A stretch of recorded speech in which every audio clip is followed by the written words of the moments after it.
Hi, my beautiful family. Welcome back to Mr. Peter Stories. You are a walking miracle. This world needs your light. That mirror, it shows a legend in the making.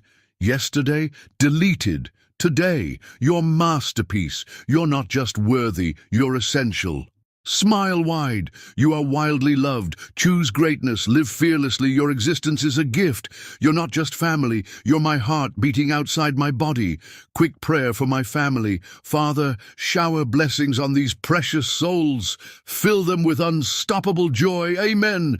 Drop your location. USA, UK, Caribbean. Wherever you shine from. Last stories. Hit different, right? Tell me why. Type present. By your mood right now. You don't just make this community, you are this community. Endless love, Mr. Peter. Comments below, let's make this section explode. Hiabel Romari Jasiri stifled a yawn as she hurried through the private terminal at JFK, her uniform perfectly pressed despite the last-minute call that had dragged her from bed at 4 a.m. She needed this assignment desperately. Her mother's medical bills weren't going to pay themselves, and the premium rate for private charter flights would cover at least half of this month's expenses. "You're cutting it close," the ground coordinator said, barely looking up from his tablet. The client requested departure in 30 minutes. "Traffic," Hiabel lied, tucking a stray curl back into her immaculate bun. "Who's the client?" "Anonymous booking through Rio Enterprises. All I know is it's a direct flight to Paris." He handed her the manifest. "Your solo cabin crew today. Original team called in sick." Hiabel raised an eyebrow. Solo service on a transatlantic private flight was unusual, but the additional hazard pay made it worth it. She quickly checked the galley stock list. Dom Perignon, beluga caviar, Wagyu steaks, definitely a high roller client. The Gulfstream G650 gleamed under the hangar lights, its sleek silhouette promising luxury beyond imagination.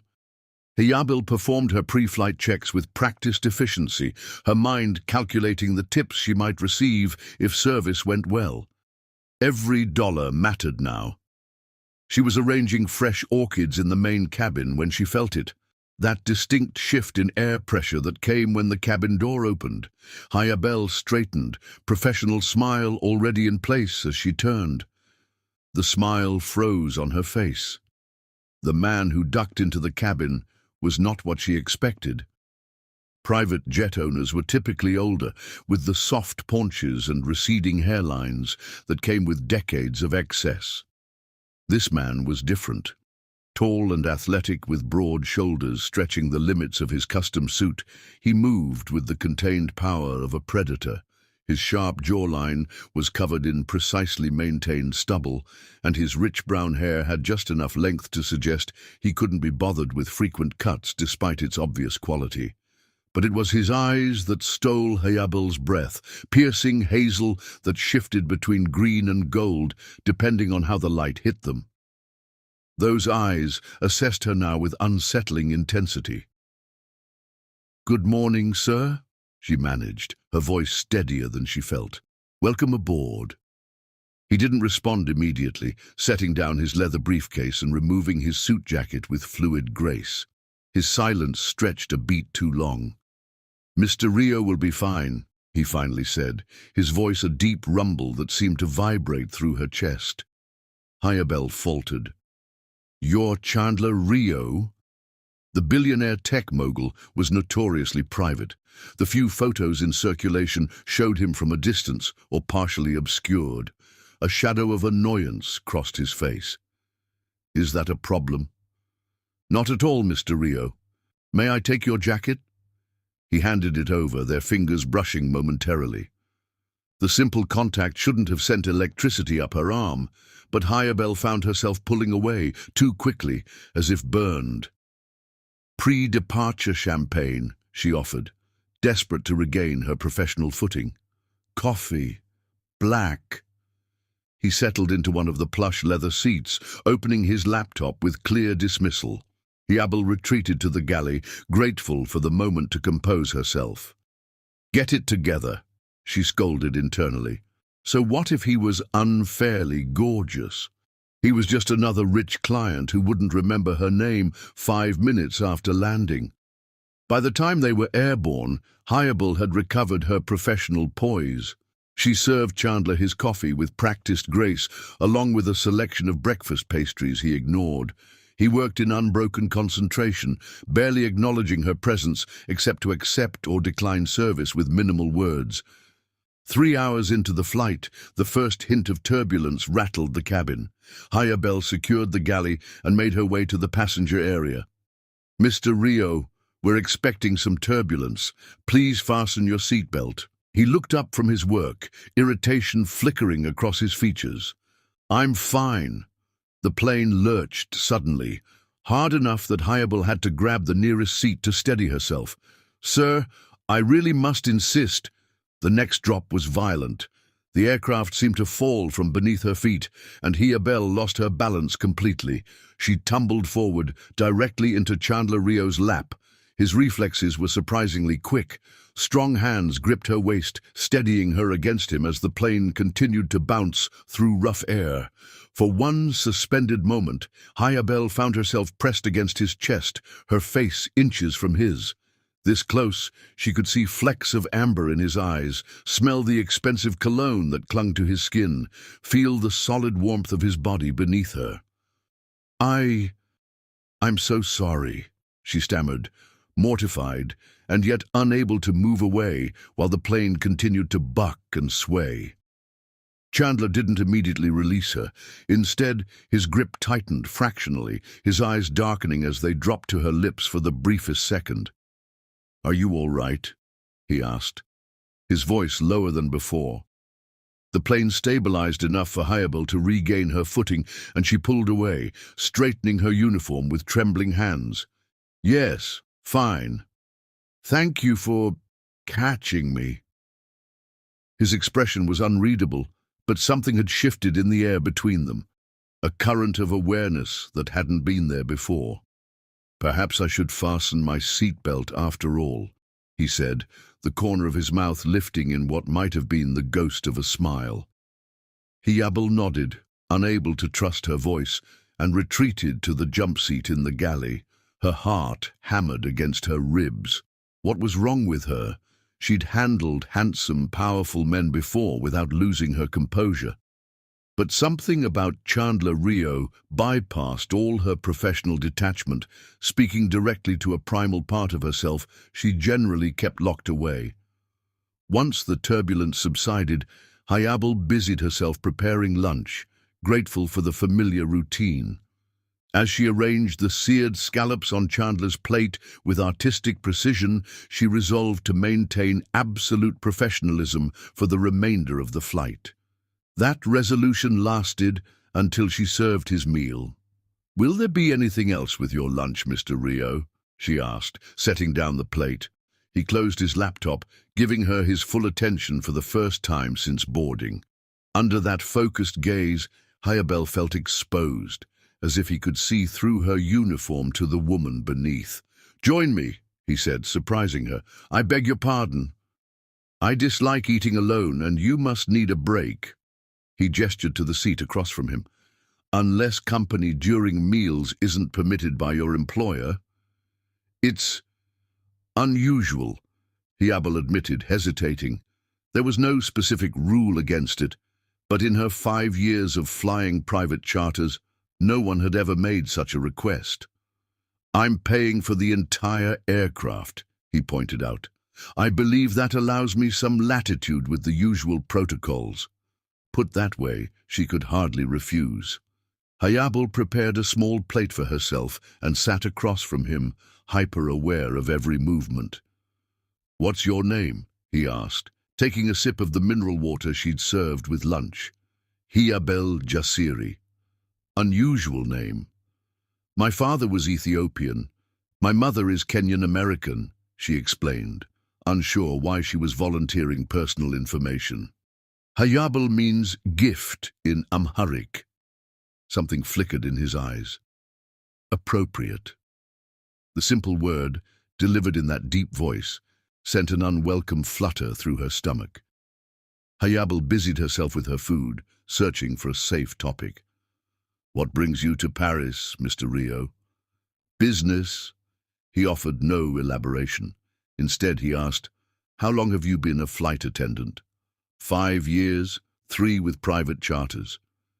"And is this your career of choice, or a means to an end?"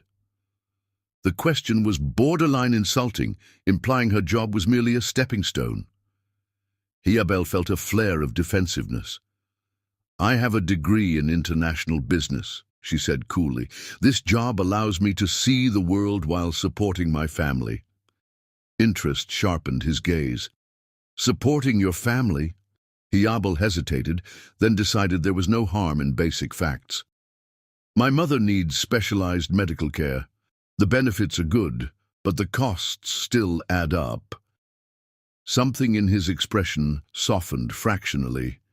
"That's admirable." Before she could respond, the plane jolted again, sending a splash of water across the table and onto Chandler's pristine white shirt. "I'm so sorry." Hayabel jumped up, grabbing a napkin and instinctively reaching to blot the stain. Her hand pressed against his chest before she realized the impropriety.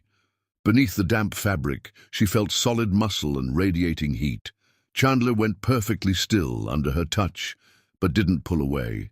Hayabel froze, suddenly aware of how close they were, her hand still resting against him. She looked up to find his eyes had darkened to a smoky green, his pupils dilated. The air between them seemed to crackle with electricity. "I should get you a fresh shirt," she whispered, her voice barely audible over the hum of the engines. "Yes," he agreed, though neither of them moved. After what seemed like an eternity, Hayabel managed to step back, breaking the spell. She retreated to the closet where emergency amenities were stored, including basic clothing items. Her hands shook as she selected a replacement shirt. When she returned, Chandler had removed the wet shirt entirely. Hayabel nearly dropped the replacement at the sight of his bare chest, sculpted muscle under golden skin, with a dusting of dark hair narrowing down his abdomen and disappearing beneath his waistband. A faint scar curved along his right side, somehow making him more real, more human. He looked up, catching her staring. Heat rose in her cheeks as she handed him the shirt. "Thank you," he said, the words holding a weight beyond simple gratitude. Their fingers brushed during the exchange, the brief contact sending a shock through her system. Chandler's eyes held hers as he slowly pulled on the shirt, leaving several buttons undone at the top. "How much longer until we land?" he asked, his voice rougher than before. Hayabel checked her watch, struggling to focus. "About 3 hours, sir." "Chandler," he corrected, surprising her again. "When we're alone, at least." The implication that they were indeed alone, thousands of feet above the ocean in this pressurized cabin, sent a thrill of danger through her. This was venturing into territory well beyond professional boundaries. "I should check the weather report," she said, needing distance from the magnetic pull of his presence. In the safety of the galley, Hayabel pressed her hands to her heated cheeks. What was happening to her? She'd built her career on maintaining perfect composure, on being invisible when needed, and efficient always. Now she was behaving like a flustered schoolgirl. She busied herself with unnecessary tasks, postponing her return to the cabin until absolutely necessary. When she finally emerged, Chandler had returned to his work. The moment, whatever it had been, apparently passed. The remainder of the flight proceeded without incident, Chandler absorbed in his laptop while Hayabel prepared the cabin for landing. If she occasionally felt his eyes on her when her back was turned, she pretended not to notice. As they began their descent into Paris, Hayabel secured the cabin and took her jump seat. Through the window, the city of lights sparkled in the early evening, romantic and full of promise.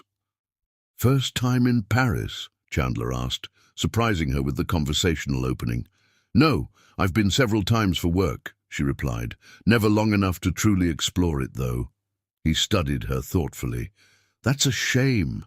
Paris should be experienced, not merely visited." Something in his tone made her pulse quicken. Perhaps someday. The plane touched down smoothly at Le Bourget Airport. As Hayabel prepared to open the door, Chandler gathered his belongings. "Thank you for the excellent service, Hayabel," he said, the sound of her name on his lips sending an unexpected shiver down her spine. "It was my pleasure, Mr. Rio." He paused, then reached into his jacket and extracted a business card. "I'll be in Paris for 3 days. If you're interested in experiencing the city properly, call this number." Hayabel stared at the card. Simple white stock with only a phone number embossed in silver. No name, no company, anonymous yet unmistakably exclusive. "I couldn't possibly—" "It's not a professional request," he clarified, his voice dropping to a timbre that seemed to resonate through her body. "And entirely up to you." With that, he stepped past her and descended the airstairs to where a sleek black car waited on the tarmac. Hayabel watched him go, the business card burning between her fingers like a dangerous promise. Common sense told her to discard it immediately. Nothing good could come from blurring the lines with a client, especially one as powerful and enigmatic as Chandler Rio. Yet as she slipped the card into her pocket, Hayabel knew with absolute certainty that before the night was over, she would call that number. Some attractions were simply too powerful to deny, no matter how forbidden they might be. Chapter 2. Parisian Surrender. Hayabel's finger hovered over the call button, her practical mind waging war with the heat still lingering on her skin from Chandler's touch. Her hotel room felt suddenly too small, too ordinary, compared to the possibility waiting in that silver-embossed number. "This is insane," she whispered, pressing call before courage deserted her. His deep voice answered on the second ring. "I was beginning to think you wouldn't call." No greeting, no introduction needed, as if he'd been waiting, knowing exactly who would be on the other end. 20 minutes later, a sleek black car delivered her to a discreet restaurant with no name on the door, just a brass plaque with an engraved R. Inside, the intimate space held only a handful of tables spaced for privacy. Chandler stood as she approached, his eyes taking her in with such raw appreciation that her skin flushed beneath her simple cream blouse and best jeans. "You look beautiful," he said simply, the sincerity in his tone more powerful than elaborate compliments. In the muted light, away from the formality of the jet, Chandler seemed both more approachable and more dangerous, his bespoke suit replaced by dark jeans and a charcoal sweater that emphasized his broad shoulders. Wine appeared without being ordered, followed by exquisite dishes that weren't on any menu she could see. Each flavor was a revelation, each shared glance across the table building tension that hummed between them like live current. "You own this place," she realized eventually. "A small investment," he confirmed with casual understatement. The chef deserved a platform for his talent. Their conversation flowed with surprising ease. Chandler asked about her Ethiopian heritage, seeming genuinely fascinated by her mixed cultural background. Hayabel found herself sharing stories of childhood summers in Nairobi, the loss of her father to heart disease, her mother's similar genetic condition. "Hence the private charter work," he concluded, understanding lighting his eyes. "Better pay for medical bills." The simple observation, connecting dots others missed, touched her unexpectedly. "What about your family?" she asked. Shadow crossed his face. "None to speak of. Orphaned young, raised in the system." The revelation surprised her. Nothing in public records suggested such humble beginnings for the tech titan. As the evening progressed, Hayabel discovered Chandler possessed unexpected depths. A dry wit that caught her off guard, a surprising knowledge of Ethiopian literature, flashes of vulnerability quickly masked behind those mesmerizing eyes. After dinner, he suggested a walk along the Seine. When cool night air raised goosebumps on her arms, he silently draped his jacket over her shoulders. The weight of it, carrying his warmth and sandalwood scent, felt unbearably intimate. They paused to watch a tourist boat glide by, its lights dancing on the dark water. Why me? Hayabel asked suddenly. You must meet beautiful women constantly. Chandler turned, his expression unreadable in the moonlight. I meet many people. Few make an impression. His hand rose to her face, fingers tracing her cheekbone with unexpected gentleness. From the moment you turned around on that plane. The simple honesty in his voice undid her final hesitation. When he leaned down, she met him halfway, their lips connecting in a kiss that began as gentle exploration but quickly blazed into consuming fire. Pressed against the stone wall overlooking the river, Hayabel felt his body become a solid wall of heat against hers. His kisses traveled down her neck, drawing forth gasps she couldn't suppress. We shouldn't do this here, she whispered, even as her body arched instinctively against his. My place is close, he murmured against her skin, the question implicit in his tone. At this crossroads, the sensible choice was clear. Thank him for dinner and return alone to her modest hotel. Instead, Hayabel twined her fingers with his. Lead the way. His place was a private penthouse atop one of Paris's most exclusive addresses, the elevator opening directly into a foyer of marble and tasteful art. But Hayabel barely registered the luxury surroundings. The moment the doors closed behind them, Chandler had her in his arms again, his kiss deeper, more demanding now that they were truly alone. Last chance to change your mind, he murmured, his voice rough with restraint. In answer, Hayabel unbuttoned his shirt, spreading her hands across the warm skin and hard muscle she'd glimpsed on the plane. The groan that escaped him sent a thrill of power through her veins. What followed transcended anything in her experience. Chandler was both commanding and attentive, discovering what pleased her with focused intensity. His hands and mouth mapped her body with worshipful precision, drawing responses she hadn't known she was capable of. When they finally came together, the floor-to-ceiling windows framing the Eiffel Tower's distant glitter, Hayabel felt herself falling in more ways than one. Chandler whispered her name like a prayer as they moved together, the connection between them transcending the physical. After, as rain began pattering against the windows, he traced lazy patterns on her bare shoulder. Stay, he said softly, until morning. Something in his voice suggested he rarely asked anyone to remain once passion was spent. I need to be at the airport by noon, she murmured, curling against his solid warmth. I'll have you there. His arms tightened around her. But for now, just stay. Morning came too soon, pale light filtering through rain-streaked windows. Hayabel woke alone, finding only a note on the pillow. Early meeting. Car will take you to your hotel at 10. Last night was unforgettable. Brief, practical, with just enough sentiment to soften the abruptness. Exactly what she should have expected from a man like Chandler Rio. As she sipped coffee, looking out at the Parisian morning, Hayabel told herself this was perfect. A magical night, without complications or expectations, just a beautiful memory to keep. She couldn't have been more wrong. Chapter 3. Cruel Reality. 2 weeks had passed since Paris. 2 weeks of Hayabel trying to convince herself that night meant nothing. Just a fantasy, a beautiful memory to occasionally revisit when life felt too mundane. She'd thrown herself back into her regular flight schedule, working commercial routes to help cover her mother's latest round of treatments. The monotony of economy-class service was a stark contrast to that luxury private jet, but it helped ground her in reality. Jasiri, her supervisor's voice cut through the crew lounge. My office. Now. Hayabel exchanged puzzled glances with her colleagues before following him. You're being reassigned, he said without preamble, sliding a folder across his desk. Exclusive charter contract. High-profile client requested you specifically.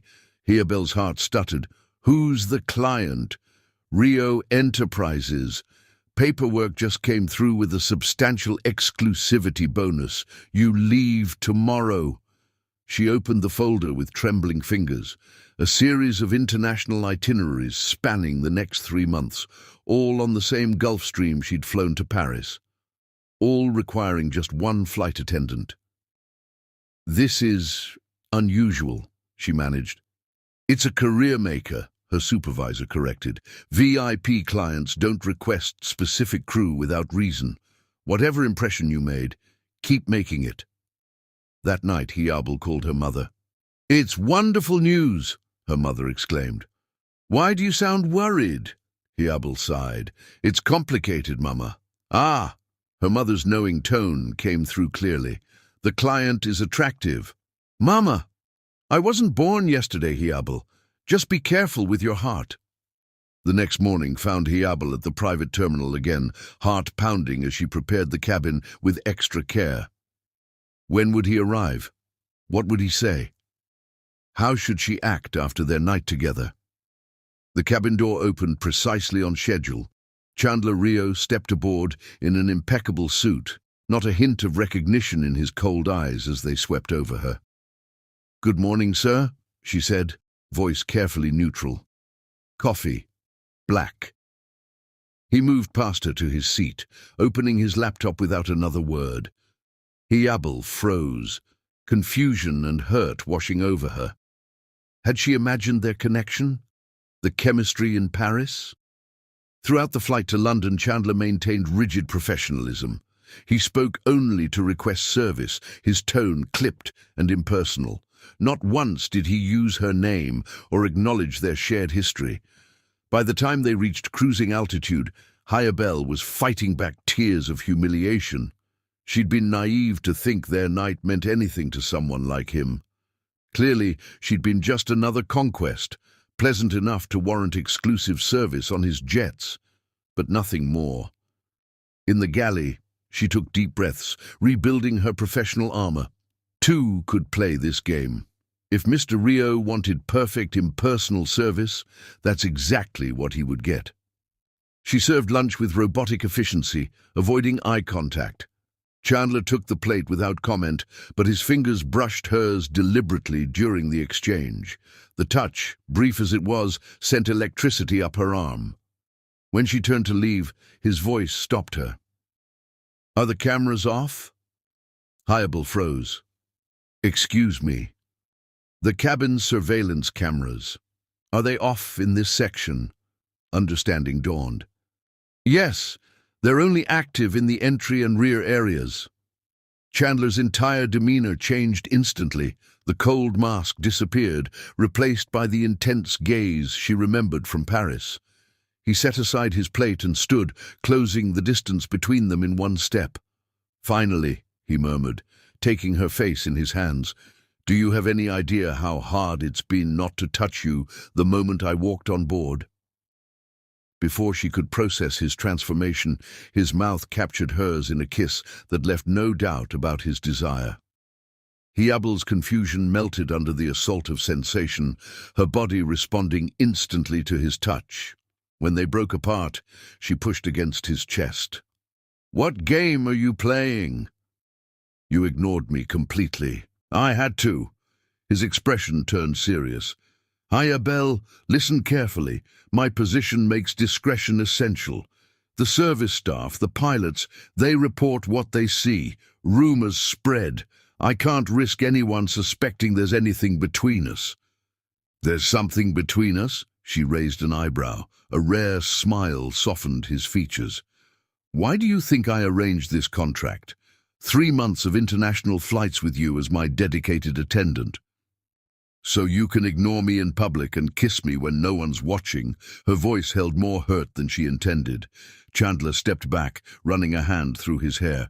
"I know it sounds manipulative, but my life, there are complications. People who monitor my movements, my associations." "What people? Why?" "The less you know, the safer you are." The cryptic answer came with a touch of genuine concern. "All I can tell you is that when we land, when the cameras are off and the crew is gone, I want to see you, properly." Hiabel should have refused. His conditions were unfair, secretive, potentially harmful to her career if discovered. Yet the memory of Paris burned bright, and the naked need in his eyes seemed sincere. "On one condition," she said finally, "honesty between us, at least when we're alone. No more games." Chandler's relief was visible. "Agreed." He checked his watch. "We land in an hour. The penthouse at the Dorchester has a private entrance. Come after your crew duties are complete." Just like that, he returned to his seat, cold mask firmly back in place. The pattern established itself over the next 6 weeks. In public, airports, hotel lobbies, anywhere someone might recognize them, Chandler maintained professional distance. But in private hotel suites across London, Dubai, Singapore and Rome, they surrendered to an attraction that only seemed to intensify with each encounter. Despite his promise of honesty, Chandler revealed little about himself. He deflected personal questions, changed the subject when his business came up, and never, ever discussed his past beyond vague generalities. Yet in unguarded moments, dawn light filtering through curtains, his body still tangled with hers, Hayabel glimpsed a different man beneath the controlled facade.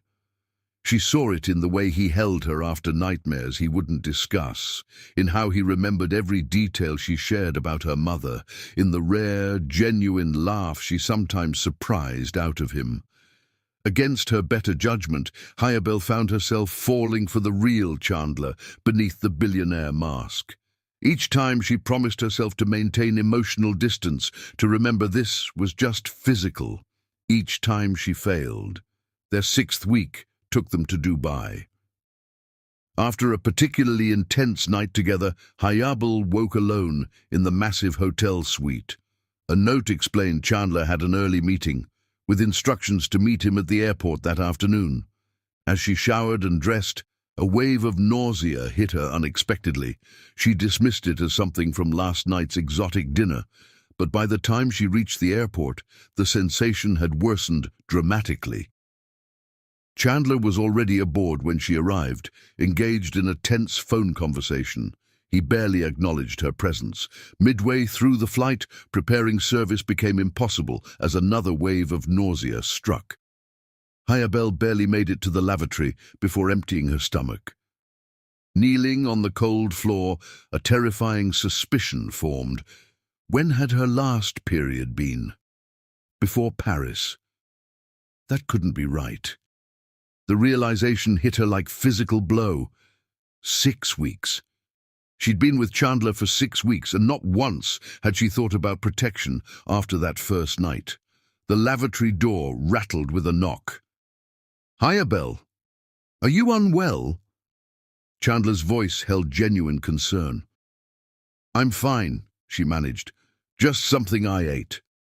When they landed for refueling in Cairo, Hayabel made an excuse about needing personal items. At a small pharmacy, with hands shaking, she purchased a pregnancy test.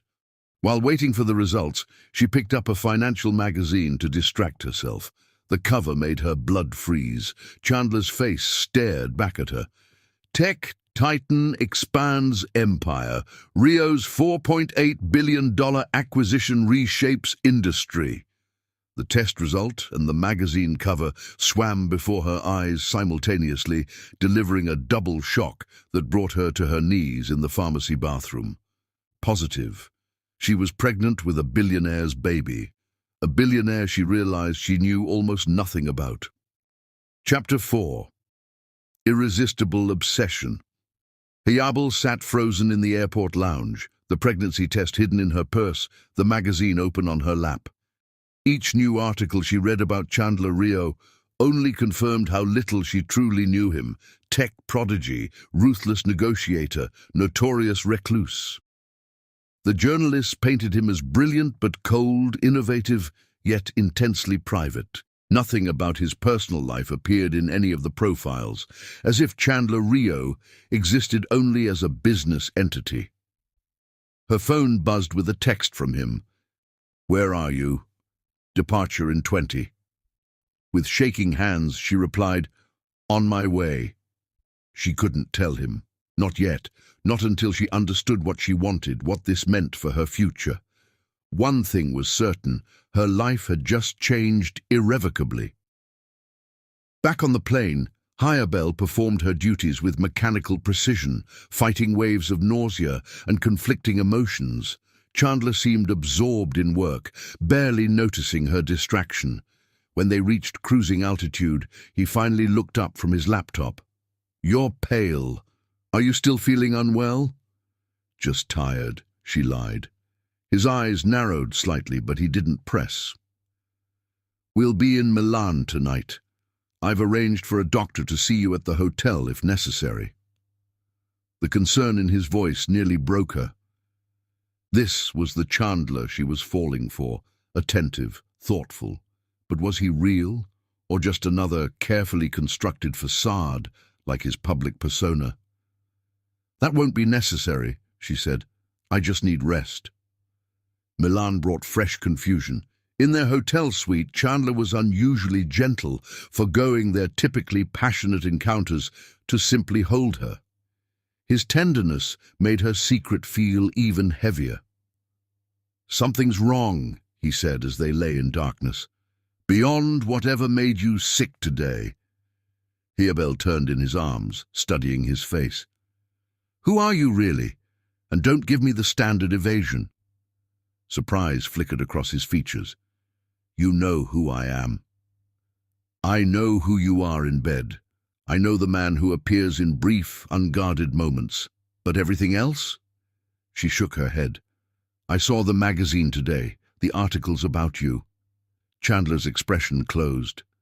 "The media knows nothing about me." "Neither do I," she whispered. "That's the problem." He sat up, switching on the bedside lamp. In the harsh light, the walls between them seemed to solidify again. "What do you want to know?"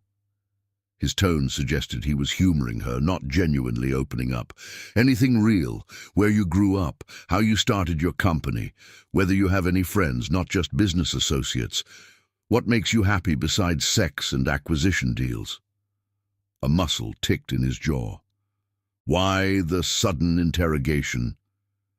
"Because I'm tired of being compartmentalized," she admitted. "Your secret flight attendant mistress, hidden from the world." "That's not—" "It is," she interrupted. "And until now I accepted it. But things change, Chandler. People change." He studied her for a long moment.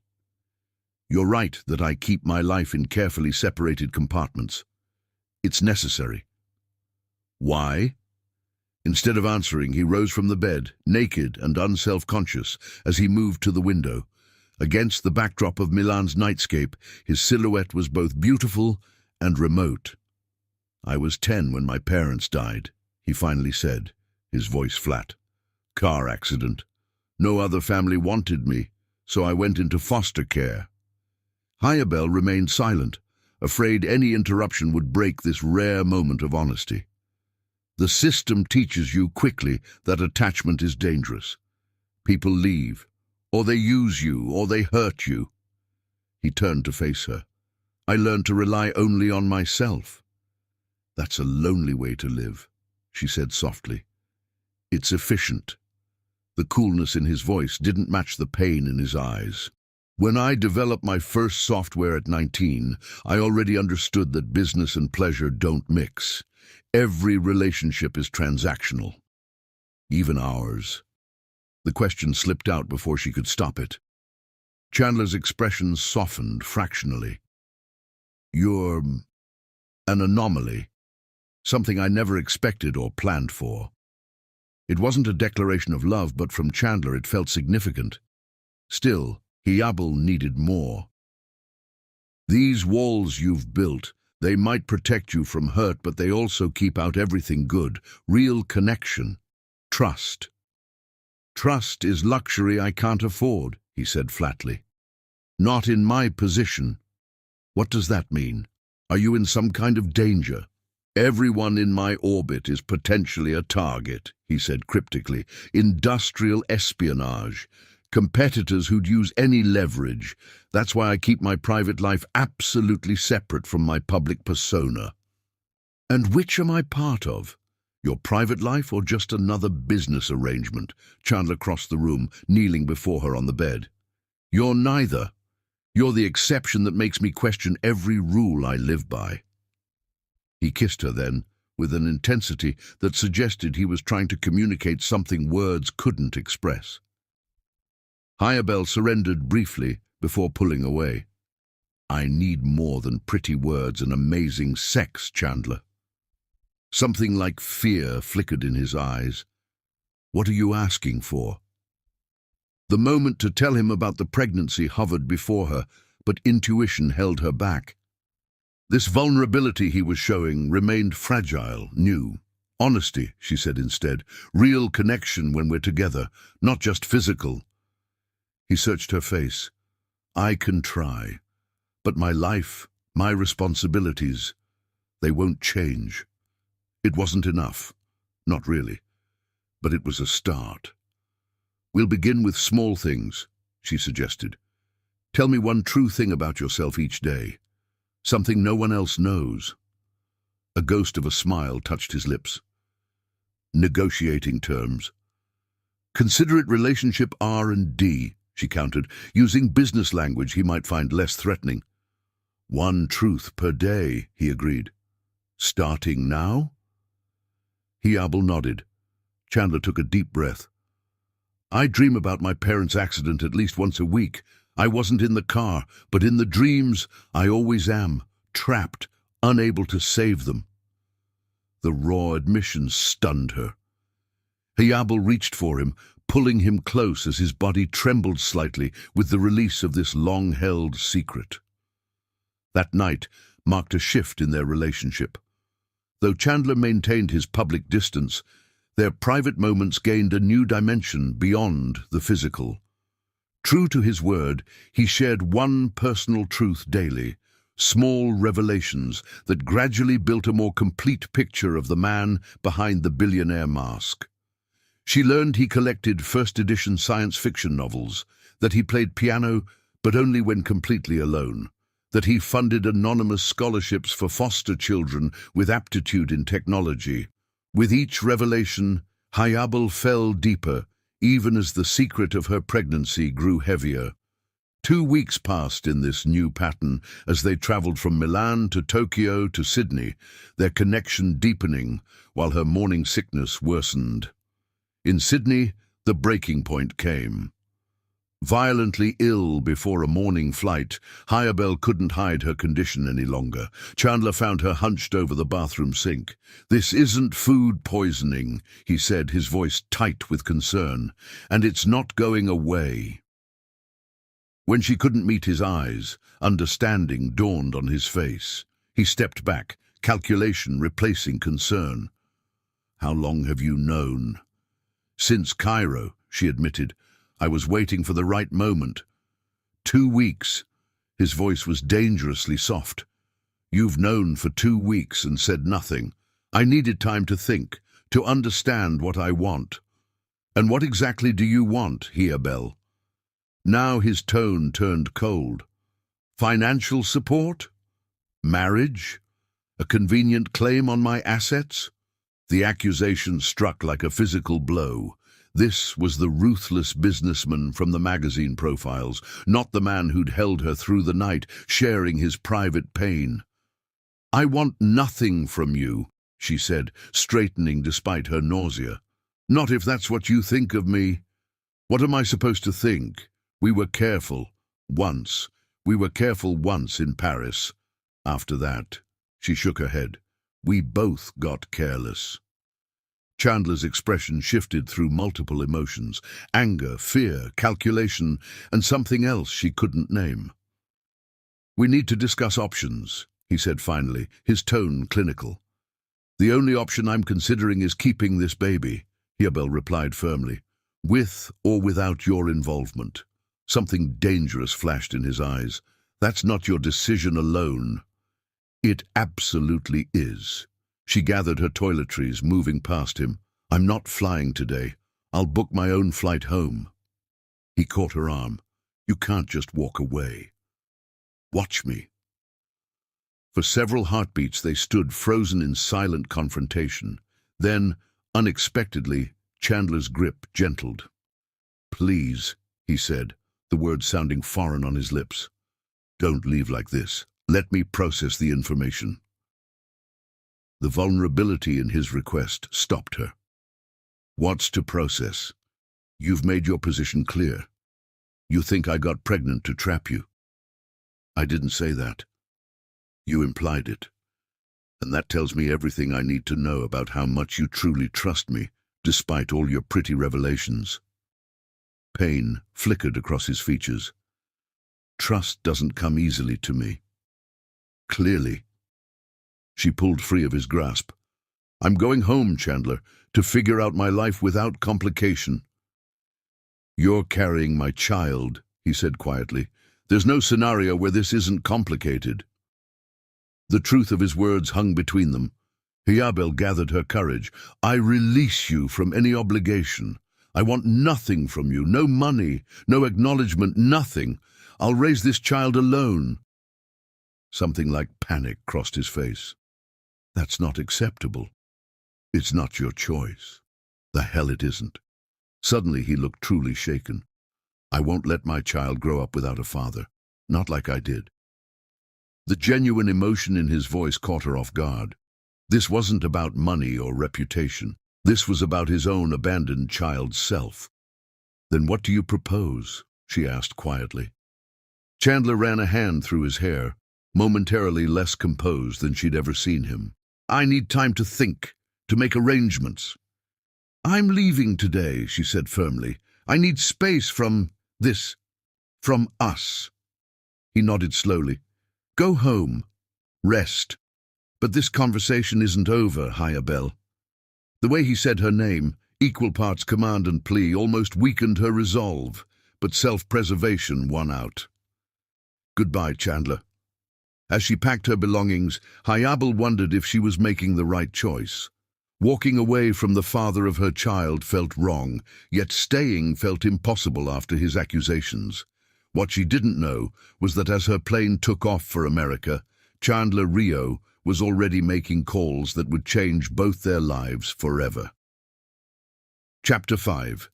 Life-Changing Revelation. 3 weeks passed without a word from Chandler.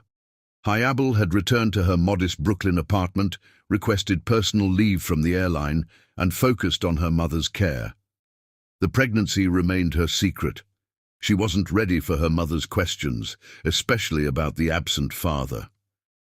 Every day she checked her phone, half expecting contact from Chandler. Every day, silence. It was exactly what she'd asked for. Space. So why did it feel like abandonment? On a grey Tuesday morning, Hayabel sat in her doctor's waiting room for her first prenatal appointment. Around her, other women waited with partners, their hands intertwined, futures connected. She tried not to feel the empty chair beside her like an accusation. "Ms. Jasiri?" The nurse appeared with a clipboard. "There's a billing issue. Could you speak with the office manager?" Confused, Hayabel followed her to a small office where a professionally dressed woman waited. "Ms. Jasiri, there seems to be a misunderstanding. Your insurance shows all charges have been pre-approved under a premium plan." "That's impossible," Hayabel replied. "I have basic coverage through my airline." The woman turned her computer screen around. "As of 2 weeks ago, you're covered under Rio Enterprises' Executive Health Plan. All expenses approved, no limitations. There's even a private birthing suite reserved at Mount Sinai." Hayabel's hands clenched. "I never authorized this." "The paperwork appears in order," the woman said, bewildered. "It's quite comprehensive. Genetic testing, specialists, even postpartum support." Fury building, Hayabel completed her appointment mechanically. The ultrasound technician's excitement at confirming her pregnancy barely registered. All she could think about was Chandler's high-handed interference. Outside the clinic, she finally did what she'd resisted for weeks. She called him. He answered on the first ring. "Hayabel." "How dare you?" she hissed. "Arranging insurance, medical care, without even speaking to me?" A pause. You need proper care. What I need is respect, the right to make my own decisions. The baby deserves the best medical attention available, he said calmly. That's non-negotiable. Nothing gives you the right. Everything gives me the right, he interrupted. That's my child, too. Hayabel leaned against a nearby wall, suddenly exhausted. You can't control everything, Chandler. Not me, not this pregnancy. I'm not trying to control you, he said, his voice softening. I'm offering resources, protection. By going behind my back. Another pause. I took the path of least resistance. You weren't speaking to me. The simple truth of that statement deflated some of her anger. She had cut communication first. We need to talk, she admitted. Really talk. I agree, he said, sounding relieved. Are you free tonight? You're in New York? I bought the building across from yours 3 days after you left Sydney. The revelation stunned her. You've been watching me. Waiting, he corrected, until you were ready, 7 o'clock?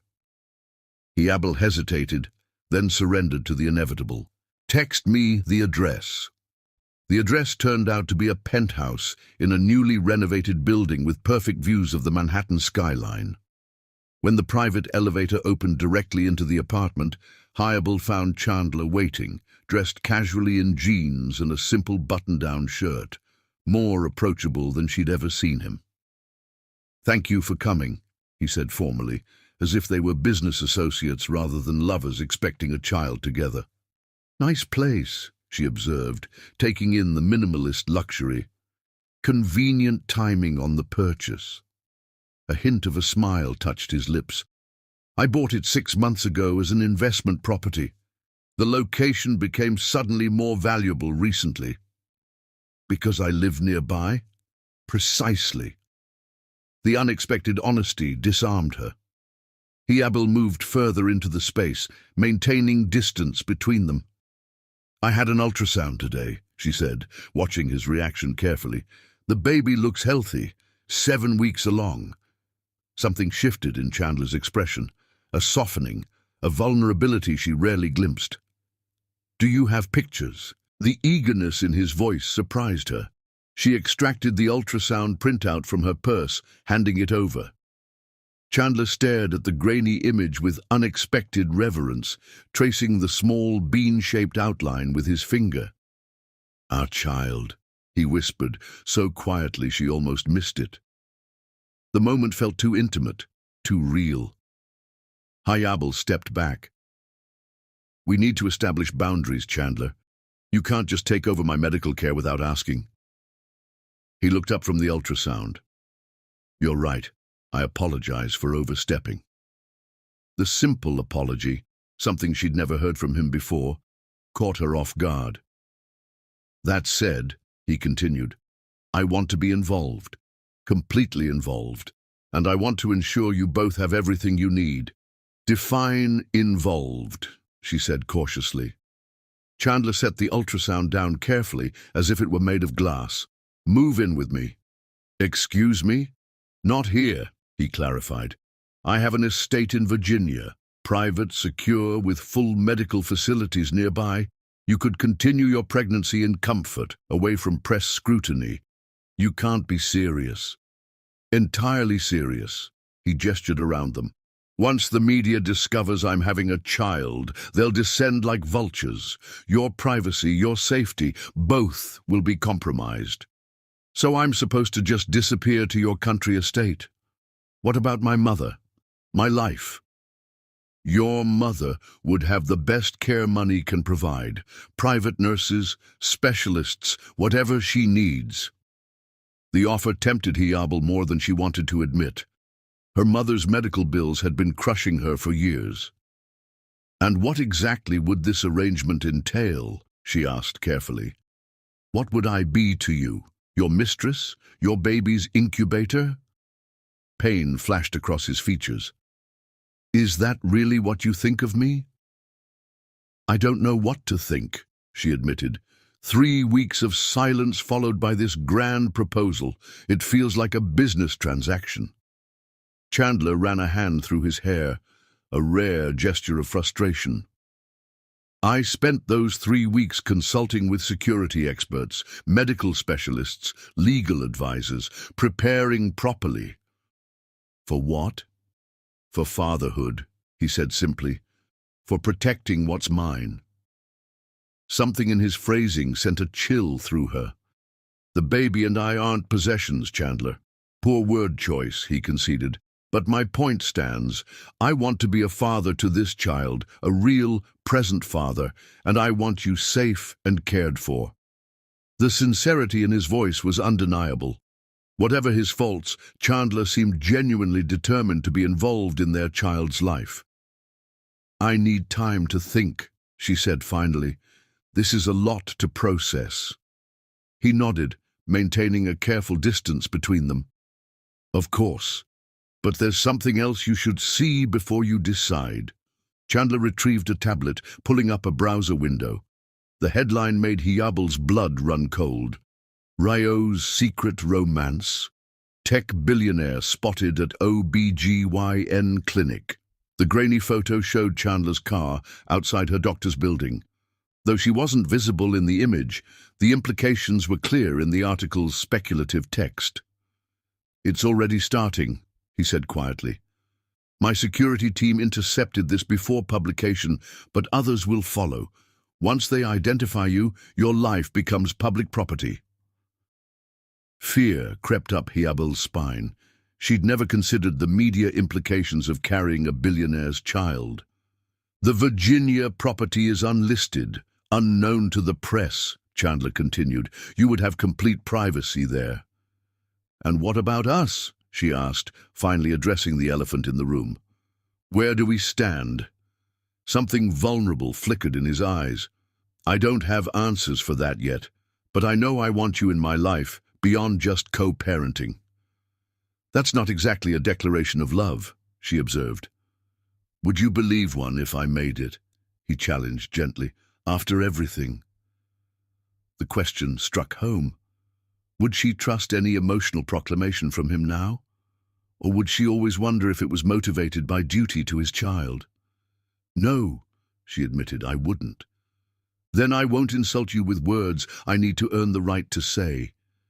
He moved closer, still not touching her. Instead, I'm offering security, support, and time. Time for both of us to figure out what we can be to each other, beyond parents to this child. It was perhaps the most honest thing he'd ever said to her. No promises, no manipulation, just truth.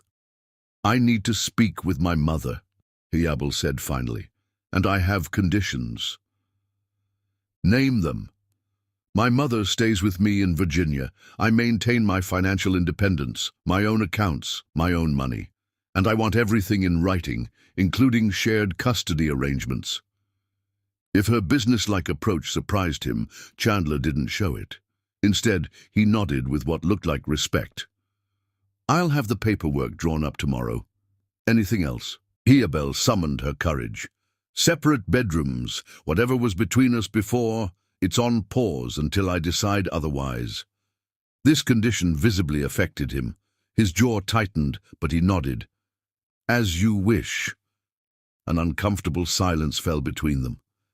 They stood like strangers now, the intimacy they'd shared seemingly from another lifetime. I should go, Hiabel said finally. Stay, Chandler's request came suddenly. I don't mean stay the night, just dinner. We should talk more about practical arrangements. The careful formality in his tone convinced her. This wasn't an attempt at seduction, but a genuine effort at co-parenting discussion.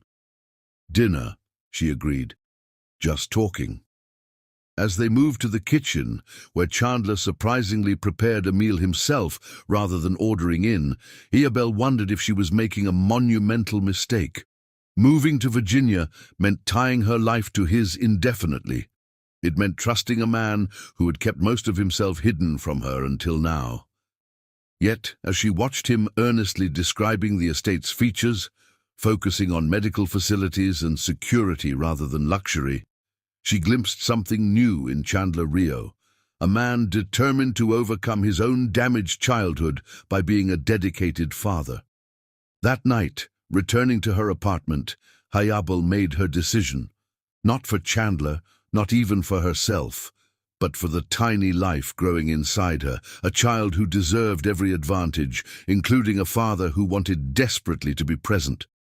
1 week later, she and her surprised but supportive mother boarded Chandler's private jet bound for Virginia, embarking on the strangest chapter of her life yet. Chapter 6. Explosive Confrontation. Chandler Rio's Virginia estate resembled a small kingdom more than a home. Sprawling across 50 acres of woodland and manicured gardens, the main house stood like a modern fortress of glass, stone, and security technology.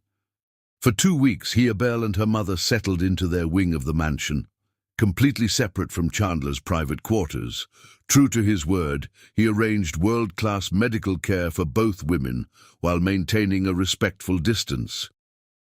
"He's nothing like I expected," Hayabel's mother remarked one morning as they enjoyed breakfast on their private terrace. "The way he looks at you when you're not watching—" "Don't start, Mama," Hayabel warned, rubbing her slightly rounded belly. "Our arrangement is practical, not romantic." Her mother's knowing smile spoke volumes. Though living under the same roof, Hayabel rarely saw Chandler. He worked long hours in his home office, connecting with his empire remotely. Their interactions remained formal, centered around doctor appointments and pregnancy updates. Yet sometimes she'd catch him staring at her stomach with an expression of wonder that made her heart ache. In those unguarded moments, she glimpsed the man she'd fallen for during their whirlwind affair. Not the billionaire, but the orphan boy still longing for family. Everything changed on a stormy night in their 3rd week at the estate. Hayabel couldn't sleep, the baby making her restless. She wandered to the mansion's library, seeking distraction. Through the partially open door, she heard Chandler's voice, low, intense, threatening. "I don't care what it costs," he was saying to someone on the phone. "Buy their silence, permanently."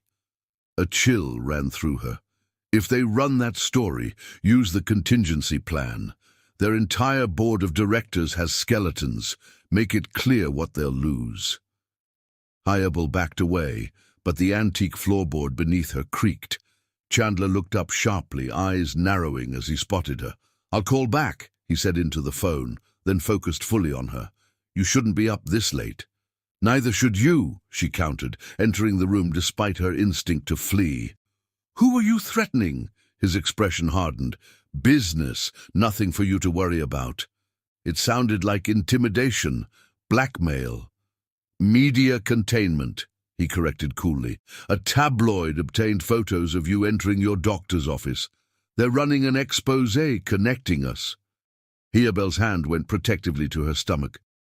"So you're what? Threatening them?" "Protecting you," he said, as if it were obvious. "Once they publish, others will follow. Your privacy will be destroyed." "By threatening their board members? That's your solution?" Chandler's eyes flashed dangerously. "You have no idea what these people are capable of. They'll camp outside your mother's medical appointments, publish speculation about the paternity, turn our lives into public entertainment." "So you counter with intimidation?" She stepped closer, fear transforming into anger. "Is this how you address every challenge, with financial leverage and veiled threats?" His jaw tightened. "It's effective. It's wrong," she shot back. "And if this is how you handle conflict, I'm not sure I want you influencing our child." The words struck like physical blows. Chandler flinched, actual pain crossing his features before his expression shuttered completely. "You don't mean that." "Don't tell me what I mean," Hayabel snapped. "For weeks I've wondered if coming here was a mistake. Now I know." She turned to leave, but Chandler moved with surprising speed, blocking her path without touching her. "You're upset. We should discuss this rationally." "Rationally?" She laughed bitterly. Like how you rationally threatened to destroy people's careers to keep our secret? To protect you, he insisted, frustration bleeding through his controlled facade. Everything I've done has been to keep you and the baby safe. Safe or controlled? She challenged. There's a difference, Chandler. Something dangerous flashed in his eyes. What exactly are you accusing me of? I'm saying you don't know the difference between protection and possession. Tears threatened, but she blinked them back fiercely. You think, because you provide financially, you get to make all the decisions. That's not— It is! You made medical arrangements without consulting me. You threatened media executives without telling me. What's next? Deciding where our child goes to school, who they're allowed to befriend. Chandler's expression darkened further. You're being irrational. No, I'm finally seeing clearly. Hayabel stepped around him. I'm leaving tomorrow. My mother and I will manage on our own. His hand shot out, grabbing her wrist, not painfully, but firmly enough to stop her. You can't leave! The simple declaration, delivered with absolute certainty, ignited something primal in Hayabel. Watch me, she hissed, yanking her arm free. You may be a billionaire, Chandler Rio, but you don't own me or this baby. That's my child, he said, voice dropping dangerously low. My heir. The word heir hit Hayabel like cold water. Is that all this baby is to you? An heir to your fortune? You know it's more than that. Do I? She challenged. Because right now, all I see is a man desperate for control, just like every other aspect of your life. Something in Chandler seemed to snap. The careful restraint he'd maintained these weeks shattered. You think I want control. I want safety, security. His voice rose with each word. I grew up with nothing, no protection, no stability, no one who gave a damn whether I lived or died. The raw pain in his outburst silenced Hayabel momentarily. I won't let my child experience that, he continued, emotion making his voice rough. Not for one day, not for one moment. There's a difference between protection and control, she said more gently, between love and possession. Is there? He challenged bitterly. Because every time I've loved someone, I've lost them. My parents, my foster sister, everyone. The revelation about a foster sister, someone he'd never mentioned before, caught Hayabel off guard. What happened to her? She asked softly. Pain contorted his features. She died. Drug overdose. I was away at college on scholarship, couldn't protect her. Understanding dawned. Chandler's controlling behavior, his obsession with security, it all stemmed from profound loss and helplessness. I'm sorry about your sister, Hayabel said gently, but you can't control everything, Chandler, not even to keep people safe. I can try, he said stubbornly, and destroy yourself in the process? Alienate everyone who cares about you? The question seemed to penetrate his defenses. For a brief moment, vulnerability showed through the cracks of his armor. I don't know how to do this, he admitted, gesturing vaguely between them. Any of this, family, relationships, I never learned. The simple confession, stripped of pretense, touched something deep in Hayabel. Despite everything, she moved closer, taking his hand. Neither do I, she said softly, but threatening people to protect us isn't the answer. He looked down at their joined hands. What is, then? Trust, she replied, starting with trusting me to make decisions about my life, my safety, our baby. Chandler's thumb traced circles on her palm, the small gesture more intimate than anything they'd shared since her arrival. And if I make mistakes, he asked quietly. You will. We both will. She squeezed his hand. That's part of being human, Chandler. For several heartbeats, they stood connected by that simple touch, the argument's heat fading into something more complicated.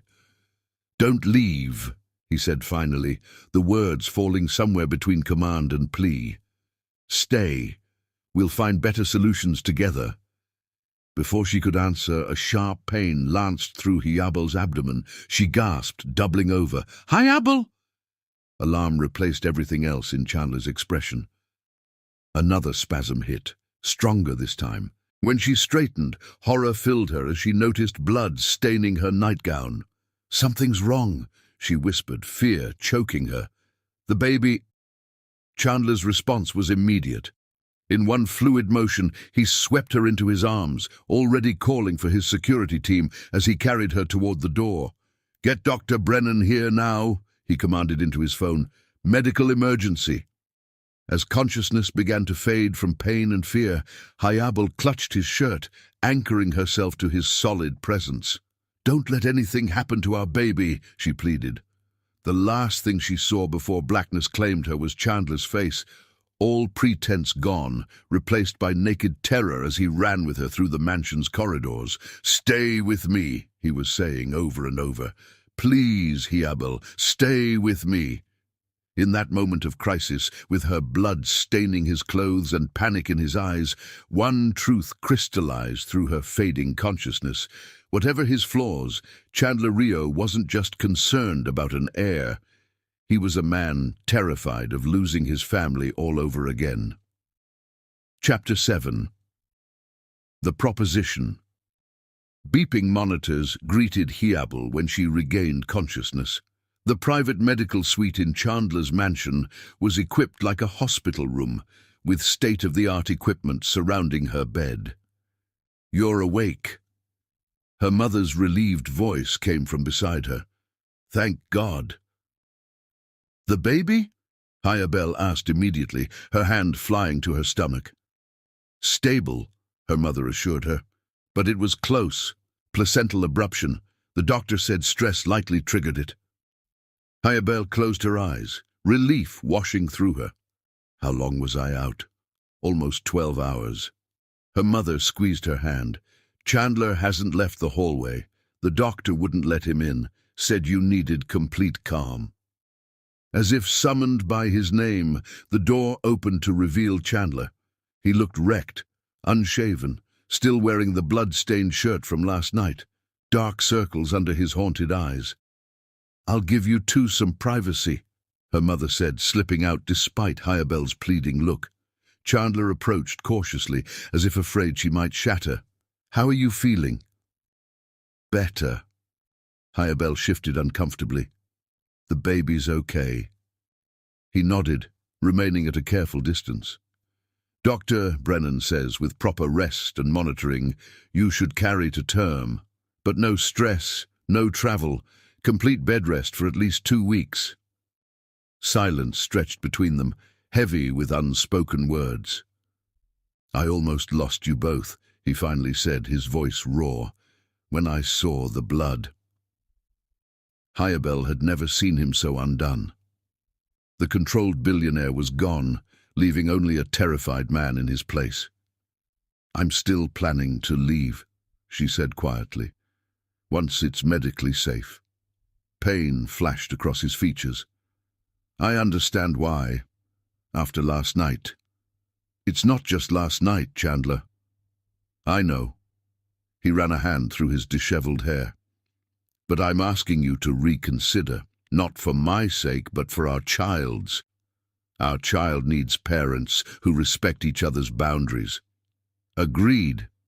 His immediate response surprised her. "Which is why I have a proposition. One with clear terms, complete transparency, and full autonomy for you." Despite herself, Hyabel was curious. "I'm listening." Chandler took a deep breath. "Stay until the birth. The estate's east wing is yours completely. I'll have keypad access removed from my security team except in emergencies. Your mother stays as long as you both wish." He paced as he outlined his offer. "Complete financial separation. I'll establish a trust for the baby that neither of us controls alone. Joint custody arrangement drawn up by your lawyer, not mine. Full medical team of your choosing, reporting only to you." The thoroughness of his proposal suggested he'd spent those 12 hours planning meticulously. "And after the birth?" she asked. "Your choice." His voice remained carefully neutral.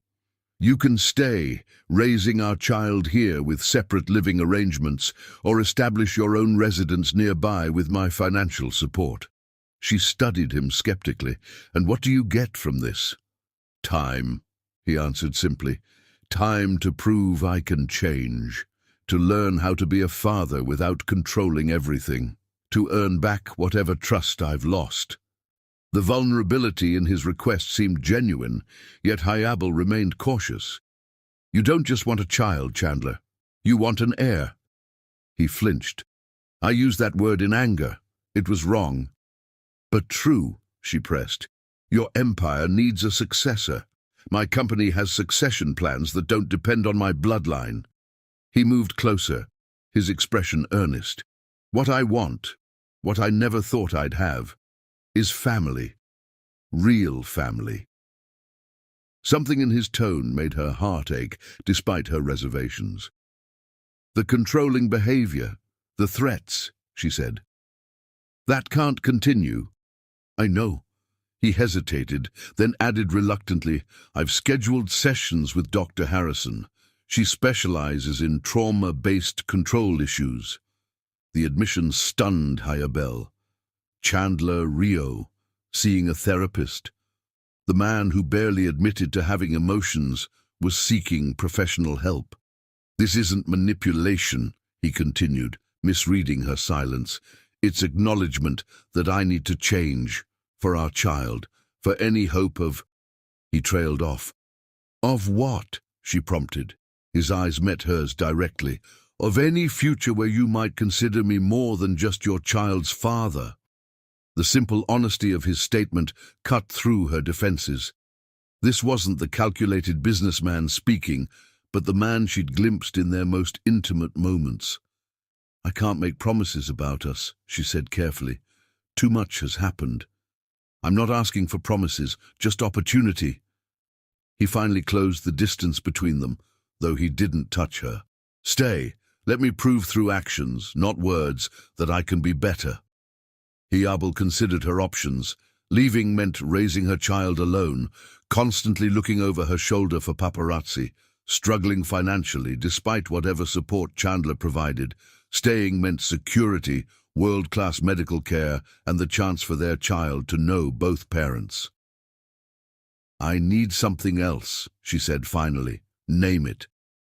"Complete honesty. No more secrets, no hidden agendas. I want to know everything. Your business dealings, your past, your plans." Chandler looked momentarily alarmed. "Some of my business dealings are sensitive, legally complex." "I'm not asking for corporate secrets," she clarified. "I'm asking for you to stop compartmentalizing your life when it comes to me. I need to know the man my child will call father."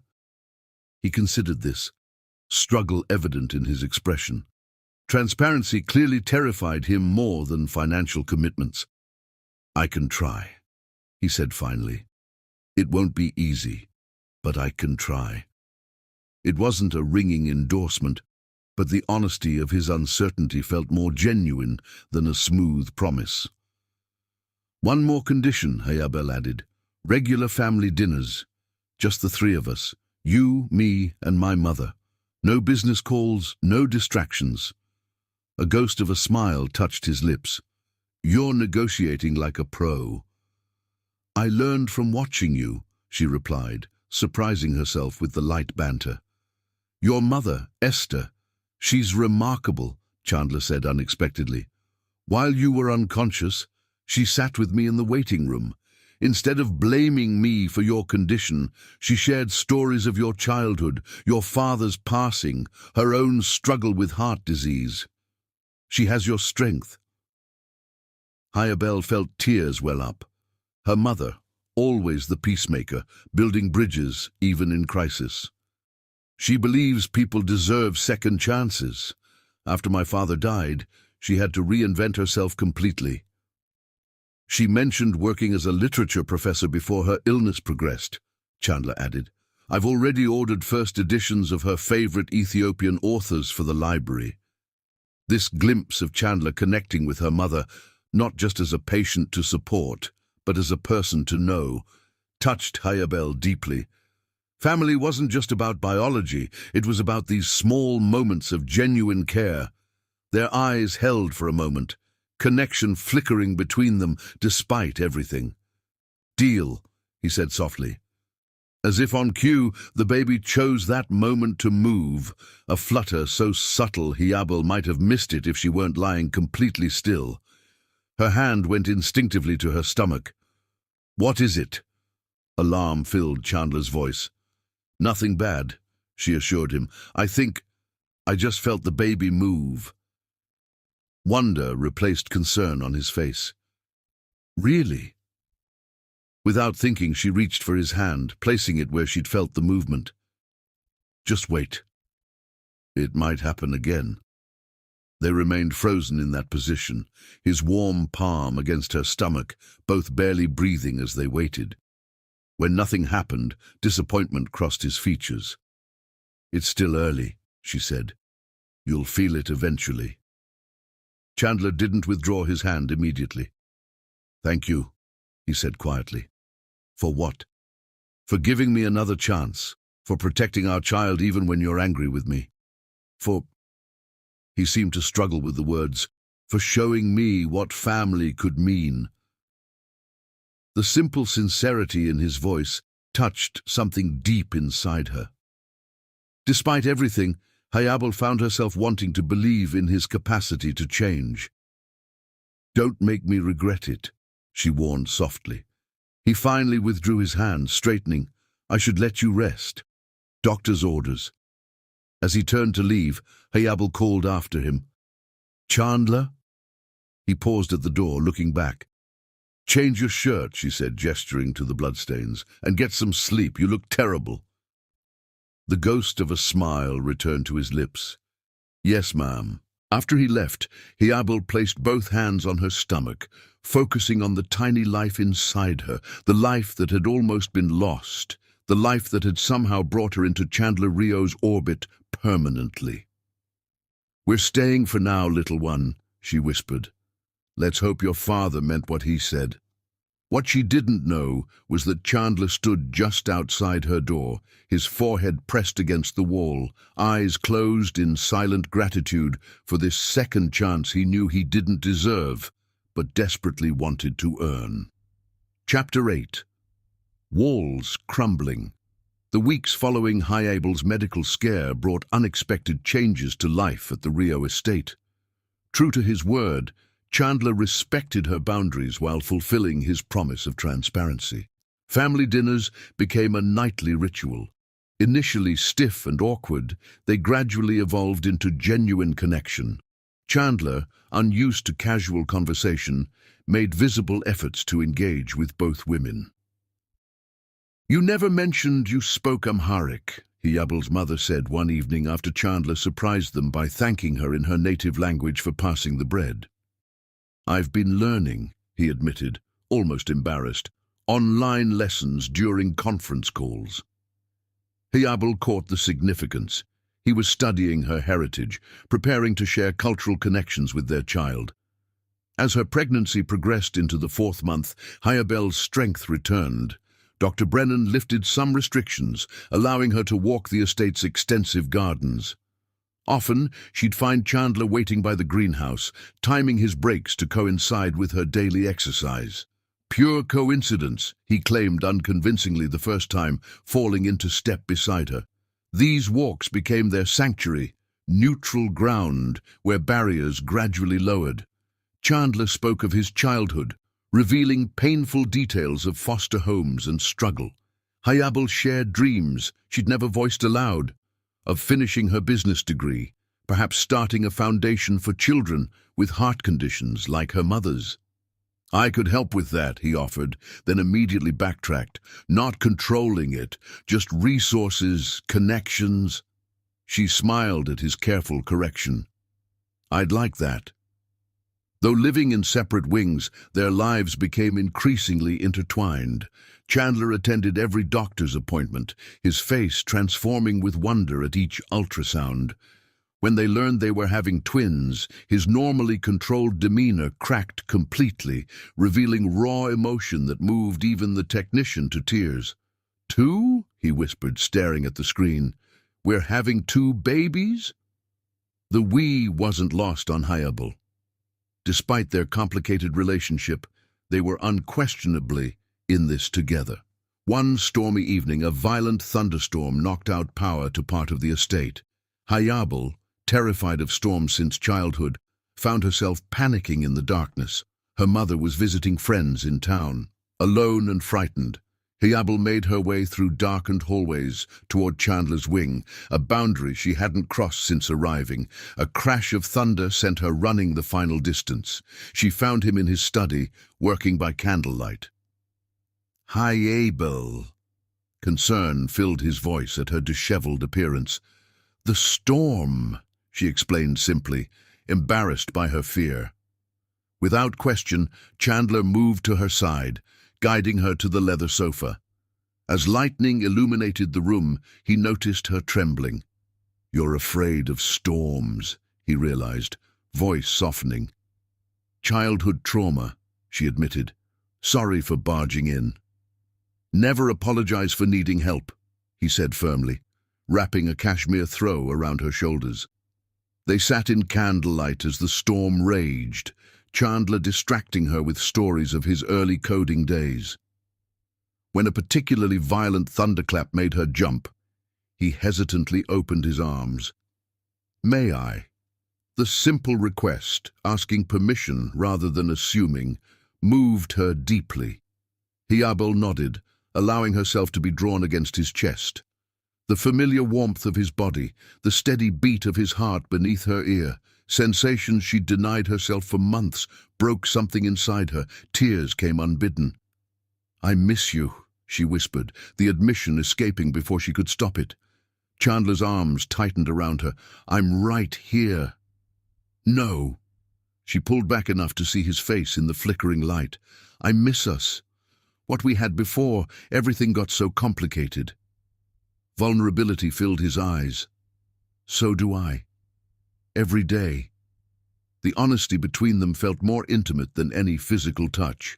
Chandler brushed a tear from her cheek, his hand lingering. "May I kiss you?" he asked, his voice rough with emotion.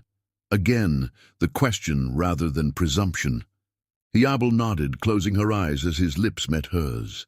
The kiss began gently, almost reverently, but quickly blazed into something more primal. Months of separation, of restraint, of longing, all ignited in an instant. His hands tangled in her hair as hers clutched his shirt, both desperate for closer contact. When they finally broke apart, breathing heavily, Hayabel felt the twins move strongly, as if responding to her racing heart. "The babies," she gasped, taking Chandler's hand and placing it where they kicked. His expression transformed with wonder as he felt the movement for the first time. "That's incredible." In that perfect moment, his hand on her rounded belly, their faces close in the candlelight, the world narrowed to just them and the lives they'd created. When Chandler spoke, his voice held a vulnerability she'd never heard before. "I love you, Hayabel. I should have said it months ago. I was too afraid." The simple declaration, stripped of calculation or advantage, brought fresh tears to her eyes. "After everything," he continued, "I wouldn't blame you if you don't feel the same, but I needed you to know. No more secrets, remember?" Before she could respond, his phone lit up with an emergency alert. His security chief's voice came through clearly. "Sir, intruders at the North Gate, armed, multiple vehicles." Chandler transformed instantly, pulling away as he switched to crisis mode. "Secure the panic room. We're coming now." He turned to Hayabel, all tenderness replaced by urgent focus. "We need to move. Quickly." "What's happening?" Fear gripped her as he helped her up. "I don't know yet," he admitted, already guiding her toward a hidden panel in the bookcase. but I'm not taking chances with your safety." As the panel slid open, revealing a secure elevator, Hayabel caught a glimpse of security monitors. Black SUVs crashed through the estate's outer gate, men with cameras swarming from them. Not armed intruders, she realized. Paparazzi. Chandler's expression darkened. They found us. The perfect bubble they'd created, their private world of tentative reconciliation, had just been violently breached by reality. As they descended to the secure level beneath the mansion, Hayabel wondered if their fragile new beginning could survive exposure to the outside world that Chandler had tried so desperately to keep at bay. The words, "I love you," hung between them, unanswered in the chaos of the moment, their future suddenly as uncertain as the flashing emergency lights surrounding them. Chapter 9. Devastating Secrets.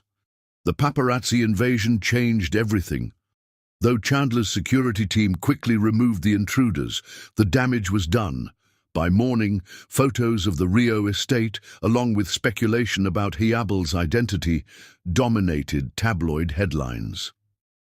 "Tech billionaire's secret love nest," screamed one. "Rio's baby mama hidden away," proclaimed another. In the secure room beneath the mansion, Chandler worked phones tirelessly, legal teams deployed to contain the spread. Hayabel watched in silence, his declaration of love overshadowed by this new crisis. "You should return to your wing," he finally said, not meeting her eyes. "It's secure now." "That's it," Hurt colored her voice. "Last night was a mistake," he interrupted, his walls visibly reconstructing. "I shouldn't have let emotions override judgment." Hayabel felt as if she'd been slapped. "Emotions like telling me you love me? We need to focus on safety now. The media will be relentless." He was retreating, exactly as she'd feared.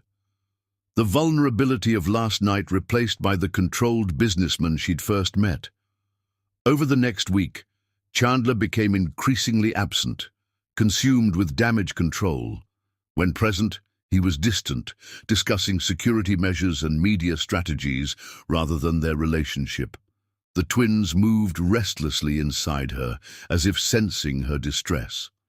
6 months pregnant now, Hayabel felt trapped, not just physically by the necessary security, but emotionally by Chandler's withdrawal. Rescue came from an unexpected source. Marcus Chen, Chandler's enigmatic business partner, arrived unannounced one afternoon. "You must be Hayabel," he said warmly when they were introduced in the garden. "The woman who has Chandler reorganizing his entire empire." "Reorganizing?" she questioned. Marcus raised an eyebrow. "He hasn't told you. He's restructuring his companies, creating new trusts, even relocating headquarters, all to ensure your privacy and the twins' security." This was news to Hayabel. Chandler had shared nothing of these business changes. "He's actually terrible at this," Marcus continued with surprising candor. "The emotional part, I mean. 20 years I've known him, and I've never seen him like this, terrified of losing someone who matters."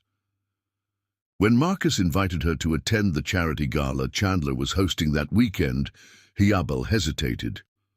"The press will be there," she pointed out. "Exactly," Marcus replied. "Time to control the narrative rather than hide from it." Despite Chandler's objections, Hayabel decided to attend. Her mother helped prepare, styling her hair and selecting a midnight blue gown that elegantly draped her pregnancy. When she emerged into the mansion's grand foyer where Chandler waited, his composed expression faltered visibly. "You look beautiful," he said quietly. The gala was held in the estate's ballroom, transformed into an elegant venue for Virginia's elite. As Chandler's acknowledged guest, Hayabel faced curious stares and whispered comments from people who'd speculated about her identity for weeks. "Ignore them," Chandler murmured, his hand protectively at the small of her back. "They're irrelevant." For hours, She navigated sophisticated conversation with politicians, celebrities, and business magnates. Though outwardly calm, the strain of constant scrutiny exhausted her. Seeking a moment's respite, Hayabel slipped onto a quiet terrace. She found Marcus there, nursing a scotch. "Surviving the sharks?" he asked sympathetically. "Barely," she admitted. "I understand now why Chandler values privacy so fiercely." Marcus studied her thoughtfully. "You know, he was homeless at 16. "What?" This detail hadn't appeared in any of Chandler's reluctant revelations. "Aged out of his last foster home, slept in shelters, libraries, anywhere he could code." Marcus swirled his drink. By 20, he'd sold his first software for millions, by 25 billions. "Why are you telling me this?" "Because you need to understand what drives him." Marcus leaned closer. Chandler wasn't born calculating and controlling. Life taught him the cost of vulnerability. He continued, revealing pieces of Chandler's past: the foster family that stole his first investment money, the mentor who betrayed his trust, the woman who sold intimate details of their relationship to tabloids. "Each betrayal reinforced the same lesson," Marcus explained. "Trust equals vulnerability equals pain." "Yet he trusted you," Hayabel observed. "After I saved his company from hostile takeover and refused his money?" Marcus smiled slightly. "It took years to earn what you achieved in months." "Which is what, exactly?" "Breaking through his defenses." Marcus's expression turned serious. "When the paparazzi breached the estate, Chandler didn't panic about publicity. He panicked about you, that you'd be frightened away, that you'd take his children and disappear." Before she could respond, a commotion inside caught their attention. A socialite was loudly questioning Chandler about his arrangement with his pregnant employee. Hayabel returned inside, anger building, as she caught the woman's insinuations about gold digging and strategic pregnancy. Chandler's face remained impassive, but Hayabel saw the tension in his jaw. Before he could respond, she stepped forward. "I'm Hayabel Jassiri," she introduced herself calmly, "mother of Chandler's children, and until recently, completely financially independent." The room quieted, attention focused on her unexpected intervention. "I accepted Chandler's protection for our children's sake, not for luxury or status." Her voice carried clearly. "And while I appreciate your concern for his welfare, I assure you he's quite capable of choosing his own family." The subtle emphasis on family wasn't lost on Chandler, whose eyes widened slightly. The socialite retreated, outmaneuvered by Hayabel's dignified response. As conversations resumed, Chandler guided her to a private alcove. "You didn't need to defend me," he said quietly. "I wasn't defending you," she corrected. "I was defending us." Something shifted in his expression. Before he could respond, Hayabel gasped suddenly, hand flying to her abdomen. "What's wrong?" Alarm filled his voice. "Nothing. The babies are just very active tonight." She took his hand, placing it where their children kicked vigorously. "Feel that? They're showing off." The public setting forgotten, Chandler's face transformed with wonder. Around them, guests noticed the intimate moment. The notorious recluse publicly acknowledging his pregnant partner, his usual mask of indifference completely absent. The evening might have ended perfectly if not for what happened next. As they prepared to return to their respective wings after the gala, Hayabel confronted him about Marcus's revelations. "Why didn't you tell me you were restructuring your companies for us?" Chandler froze. "Marcus talks too much." "He filled gaps you left empty," she countered. "Why keep these decisions secret when they affect our family? They're business matters, complicated." "They're family matters," she insisted. "You promised transparency." His expression hardened. "Some things are better handled quietly. Like your homeless past." like the woman who betrayed you to the press. Frustration made her voice rise. I've shared everything with you, every fear, every hope, yet you still hide pieces of yourself. What does my past matter? He demanded. It's irrelevant to our arrangement.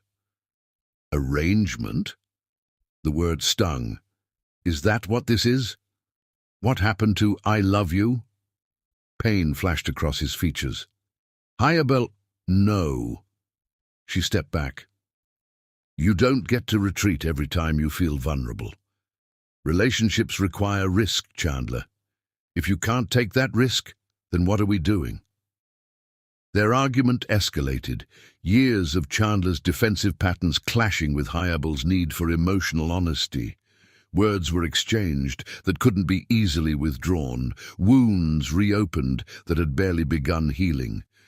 Perhaps Marcus was wrong, she finally said, exhausted. Perhaps no one can truly break through your walls. As she turned to leave, sharp pain lanced through her abdomen, different from the baby's movement, more intense. When she gasped, clutching the doorframe, Chandler's anger instantly transformed to concern. Hayabel? Another spasm hit, stealing her breath. Looking down, she saw blood staining her beautiful gown. Something's wrong, she whispered, fear replacing anger. The babies! Chandler caught her as her knees buckled, already calling for help. Medical emergency! Get Dr. Brennan and call the hospital's trauma team. Suspected placental hemorrhage, 24-week twins. His security team responded with practiced efficiency, oxygen brought immediately, vital signs monitored. The estate's helicopter already preparing for emergency transport to the specialized maternal fetal trauma center Chandler had vetted months ago.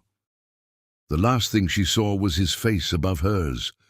All pretense stripped away, revealing raw terror as he pleaded with her to stay awake, his voice receding as medical professionals swarmed around her, fighting to save her and their sons.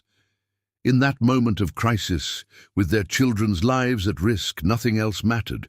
Not his secrets, not her demands, not the walls between them that seemed suddenly as insubstantial as mist against the reality of potentially losing what mattered most.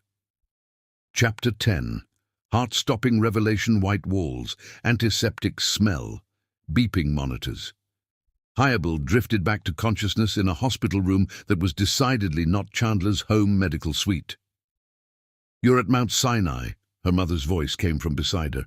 The best maternal care unit in the country. Hayabel's hands flew to her stomach. The babies? Stable, her mother assured her, though worry lingered in her eyes. But it was close.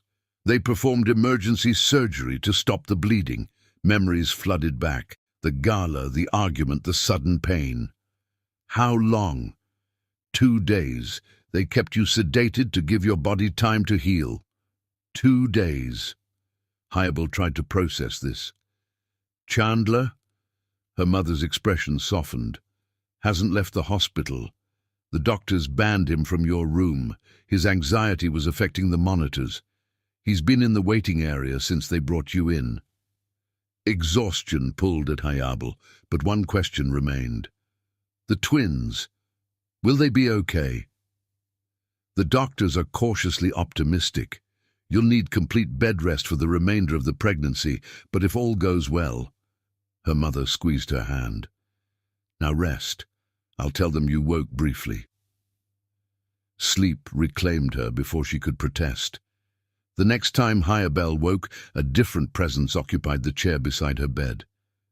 Chandler sat hunched forward, his usual impeccable appearance abandoned. Unshaven, hair disheveled, still wearing rumpled clothes from the gala, he looked nothing like the controlled billionaire the world knew. "You look terrible," she managed, her voice raspy. His head snapped up, relief flooding his face. "You're awake." "So they tell me." She tried to shift, wincing at the pull of surgical stitches. "Don't move," he said quickly, reaching for the call button. "The doctor should check you." "Wait." She caught his hand. "Talk to me first. The twins?" "Fighters, like their mother." His thumb brushed her knuckles. Their heartbeats are strong. The placental tear was repaired, but you'll need to remain hospitalized for at least 2 weeks, then complete bed rest until delivery. Yabel nodded, relief washing through her. I was so scared. So was I. Chandler's voice broke slightly. When I saw the blood, when you collapsed, he couldn't finish, emotion overwhelming him. Yabel squeezed his hand, offering comfort despite their unresolved argument. I thought I was going to lose all of you, he finally continued, raw vulnerability in every word. And the last thing between us would have been anger. We still have a lot to resolve, she said softly. I know. He met her eyes directly. But first, I need to say something, without qualification or retreat. She waited, sensing his struggle with words that didn't come easily to him. I love you, he said simply. Not because of the twins, though I already love them too. Not because it's convenient or advantageous. I love you because you see me, the real me, and you stay anyway. Tears filled Yabel's eyes. Even when I push for more than you're comfortable giving? Especially then. A ghost of a smile touched his lips. You challenge me to be better. No one's ever cared enough to do that. Before she could respond, the door opened as a doctor entered. Chandler reluctantly released her hand, stepping back to allow the examination. The news was cautiously positive. The surgery had been successful, the twins remained stable, but the pregnancy was now high risk, requiring constant monitoring and complete rest. We've arranged for you to stay in our VIP suite, the doctor explained. It's been modified with additional medical equipment for your specific needs. After the medical team departed, Chandler returned to her side. I've taken care of everything. Once you're stable enough to transfer, we'll have the best specialists, private nursing staff. Chandler, she interrupted gently, I need to ask you something important. He fell silent, tension visible in his shoulders. If the worst had happened, she said carefully, if we had lost the babies, what would have happened to us? Pain crossed his features. What do you mean? Would you still want me without them, if they weren't binding us together? The question hung heavily between them. Chandler looked stricken, as if the very thought caused physical pain. The babies aren't why I love you, he said finally. They're an extension of that love, not its foundation. Then why did you pull away after telling me you loved me? Why retreat when the paparazzi came? Chandler sank into the chair beside her bed, running a hand through his disheveled hair. Because I was terrified. Of what? Of exactly what happened. He gestured to her hospital bed. The stress, the danger to you all. I thought if I focused on practical matters, security, legal protection, I could somehow prevent this.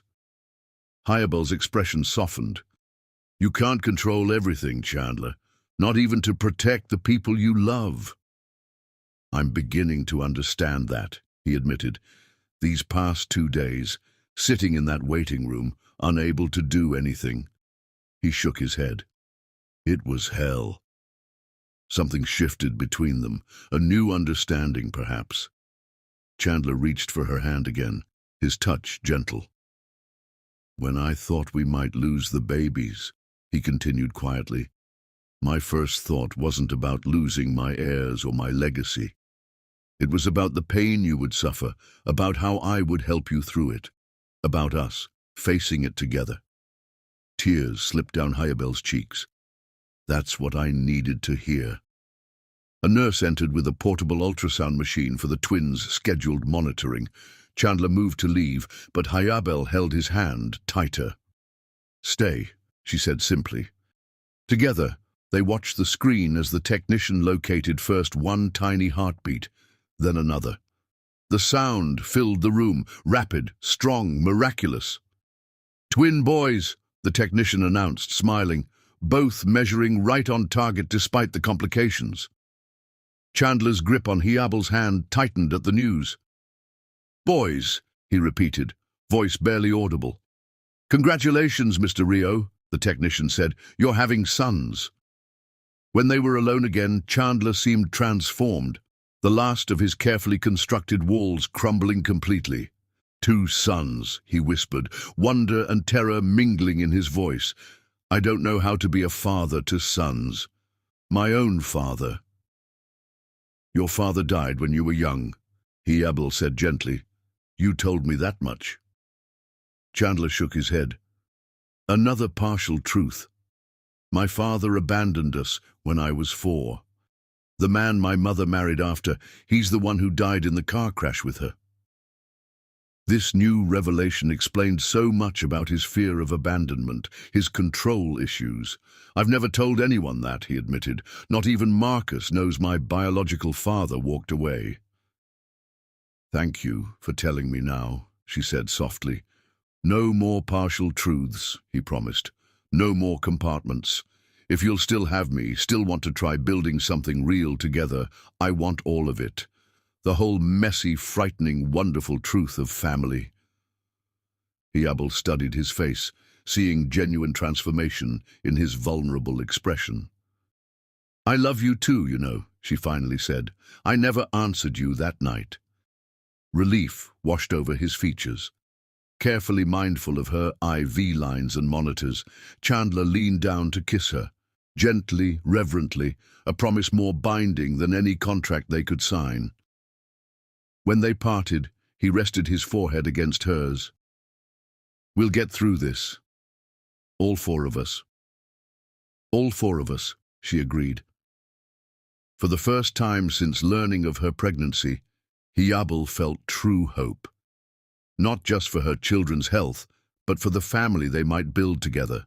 Imperfect, challenging, but founded on love rather than obligation or advantage. What neither of them knew was that their newfound peace would soon face its greatest test, one that would determine once and for all whether Chandler Rio could truly change. Not just his words or intentions, but his deepest instincts when faced with the ultimate threat to his family's future. Chapter 11. Surrender to Love. 8 weeks of hospital confinement tested Hiabel's patience, but strengthened her relationship with Chandler in ways neither could have predicted.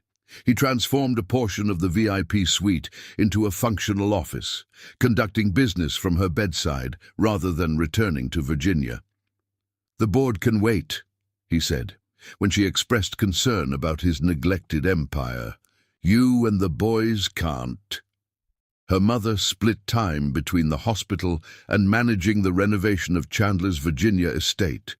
The East Wing was being transformed into a fully accessible living space, with a nursery connecting to both Hiabel's suite and Chandler's wing, symbolic of their evolving relationship.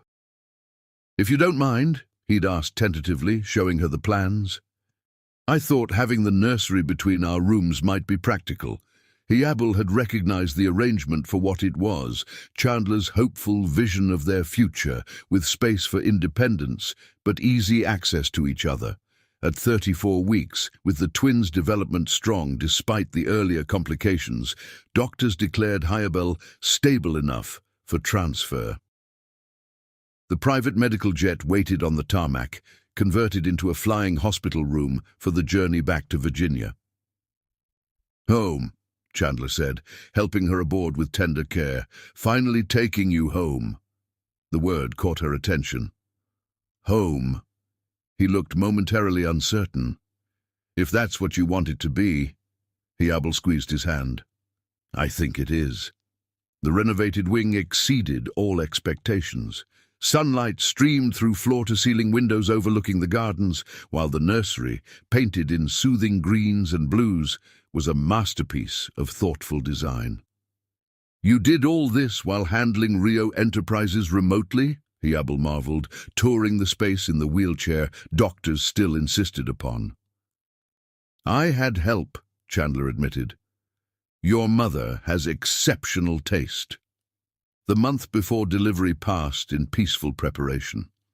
Chandler attended every prenatal class, practiced breathing techniques, and absorbed parenting books with the same intensity he applied to billion-dollar acquisitions. One evening, finding him asleep in the nursery rocking chair with parenting twins open on his chest, Hayabel felt overwhelming tenderness. This complicated, wounded man was trying so hard to become someone new for her, for their sons. The transformation wasn't just in their private life.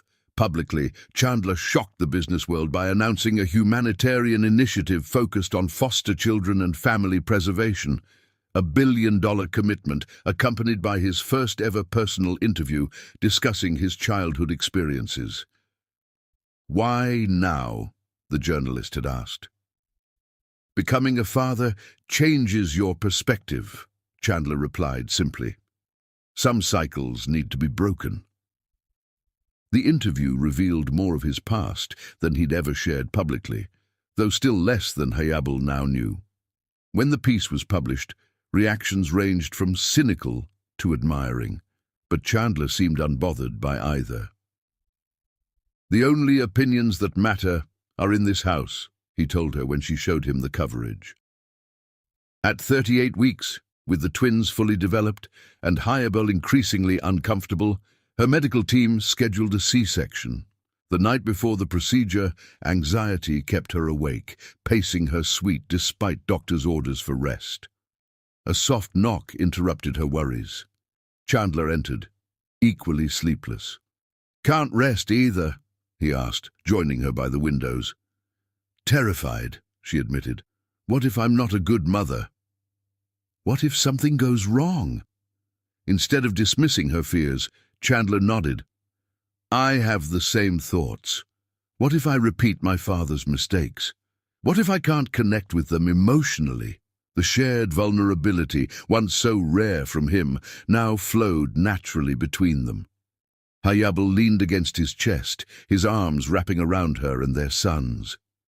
"We'll figure it out together," she said, "day by day." Chandler's hand moved to his pocket, withdrawing something small. "I've been waiting for the right moment for this."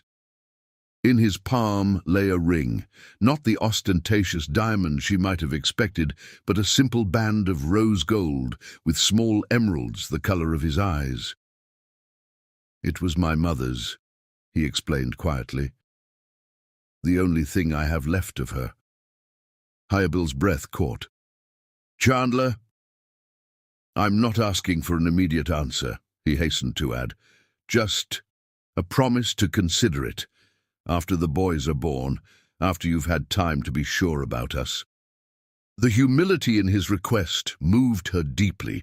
This wasn't the controlling billionaire making demands, but a man offering his heart with genuine uncertainty about its reception. "I don't need time," she whispered, taking his face in her hands. "My answer is yes." Joy transformed his features. As he slipped the ring onto her finger, Hayabel felt pieces of their complicated journey clicking into place. The chance meeting on his private jet, the passion in Paris, the painful separations and healing reconnections. "Not just because of the babies," she clarified, echoing his earlier reassurance. "Because of who we've become together. Because loving you terrifies me in all the right ways." Their kiss sealed promises beyond words, tender yet hungry with postponed desire. When they reluctantly parted, Chandler rested his forehead against hers. "Try to rest," he murmured. "Tomorrow our sons meet the world." Morning arrived with controlled chaos, medical teams, last-minute preparations, Hayabel's mother praying quietly in the corner, while Chandler reviewed emergency protocols, with tension vibrating through his tall frame. In the operating room, doctors allowed him to stay beside her, his steady presence anchoring Hayabel through fear and discomfort. When the first cry pierced the air, followed quickly by a second, identical wail, Chandler's composure shattered completely. "They're perfect," he whispered, tears tracking unashamedly down his face as the nurses presented two tiny, red-faced bundles. Cradling his sons with trembling hands, Chandler brought them to Hyabel's side, where she could see them properly, despite being immobilized for the surgery. "Hello, my loves," she whispered. "We've been waiting for you." The medical team efficiently completed the procedure while parents bonded with children, a moment of sacred connection, oblivious to the medical activity around them. Later, in the recovery suite, Hyabel watched Chandler holding both sleeping infants against his chest. His expression of wonder hadn't diminished in the hours since their birth. "I never imagined this," he said softly. "This feeling, it's overwhelming," she offered. "Life-changing." He looked up, meeting her eyes. "They're so small, so vulnerable. I would do anything to protect them." "I know," she smiled gently. "That's what makes you different from your father. You stayed. You chose them, chose us, over everything else." Something healed in Chandler's expression at her words. A wound so old and deep he'd stopped noticing its constant pain until this moment of release. "Thank you," he said simply, "for giving me a family." "We gave it to each other," she corrected, "and we'll build it together, day by day." As if agreeing, one of the twins opened tiny eyes, fixing Chandler with a solemn gaze that mirrored his own. The powerful tech mogul melted visibly under that innocent scrutiny. "What shall we name them?" he asked. "We never decided." They had discussed options, but made no final choices, both somewhat superstitious about naming the boys before safely delivering them. "I'd like to honor your heritage," Chandler continued thoughtfully. "Perhaps Ethiopian names." The suggestion touched Hyabel deeply. "What about Edom for the firstborn? It means beginning in Amharic." "Edom Rio," Chandler tested the name, smiling. "Perfect. And for his brother." Hyabel considered the second twin, slightly smaller but with a fiercer cry. "Abai. It means a strong or courageous." "Edom and Abai Rio," Chandler repeated, looking down at his sons with pride. "Strong names for strong boys." As night fell on their first day as parents, Hyabel watched Chandler arranging the twins in their bassinets with meticulous care. When he finally joined her on the bed, careful not to disturb her healing incision, the expression on his face held peace she'd never seen before. "I love you," he said simply, "all three of you, more than I thought possible." As they drifted to sleep, surrounded by the soft sounds of their newborn sons, Hyabel felt complete certainty in her decision to accept his proposal. Their journey had been turbulent, from passionate strangers to cautious co-parents to true partners, but every step had led to this perfect moment of belonging. What she didn't yet realize was that their greatest challenge still awaited, a final test that would determine whether Chandler's transformation was truly complete, or whether old patterns would resurface when everything he valued was threatened. Chapter 12. Passionate New Beginning. 1 year transformed the Rio estate from Chandler's isolated fortress into a true family home, filled with the sounds of Edom and Abai, twin boys who grew more like their father each day. On Chandler's birthday, a date he'd previously ignored, Hyabel woke him with a kiss. "The boys and I have a surprise." In the nursery, the twins wore matching shirts reading "Flight Crew" with tiny pilot wings. "We're taking a trip," she explained, lifting Abai while Chandler automatically reached for Edom. Hours later, they boarded the original Gulfstream G650, the aircraft where they'd first met. The interior had been transformed with rose petals scattered across comfortable family seating. "Remember our beginning?" Hyabel asked softly. Understanding dawned. "We're going to Paris?" She nodded. "Where everything began." Paris welcomed them with perfect spring weather. That evening, on the rooftop terrace of Chandler's rarely used apartment, an intimate setting awaited. Flowers, candles, the Eiffel Tower glittering in the distance. "This is where we would have gone," she explained, "that first night if it hadn't rained." From her dress pocket, Hiabel withdrew a platinum band. You asked me a year ago. Now I'm asking you. Emotion overwhelmed Chandler, the controlled billionaire completely undone. You want to marry me here? Tomorrow, she clarified. Everything's arranged, small, private, just us and the boys and my mother. I wanted you to be absolutely certain, he admitted. To choose me not from obligation, but because I'm the man you want. I'm certain, she said simply. I've watched you become the father our boys deserve, the partner I never dared hope for. The ceremony took place at sunset the following evening in the garden of Chandler's Parisian property. From strangers to lovers to reluctant co-parents to partners in every sense, Chandler vowed, emotion making his voice rough. You've taught me that vulnerability isn't weakness, but the greatest strength. Hiabel's vows honored their journey. We began in the sky, found each other in passion, lost our way in fear, and rebuilt on honesty. Late that night, the newlyweds slipped away to Chandler's jet, the site of their first meeting, now waiting at the private airfield. The cabin had been transformed into a luxurious bedroom with rose petals scattered across silk sheets. Our beginning reimagined, Chandler explained. I thought it fitting to begin our marriage where our story started, in the sky. As the jet cruised among the stars, Hiabel traced the strong line of her husband's jaw. Would you change anything? If you could go back to that first flight, knowing everything that would follow. Not one moment, he said with certainty. Every step brought us here, made us who we are together. Their beginning had been dramatic, their path tumultuous, but their destination proved worth every challenge.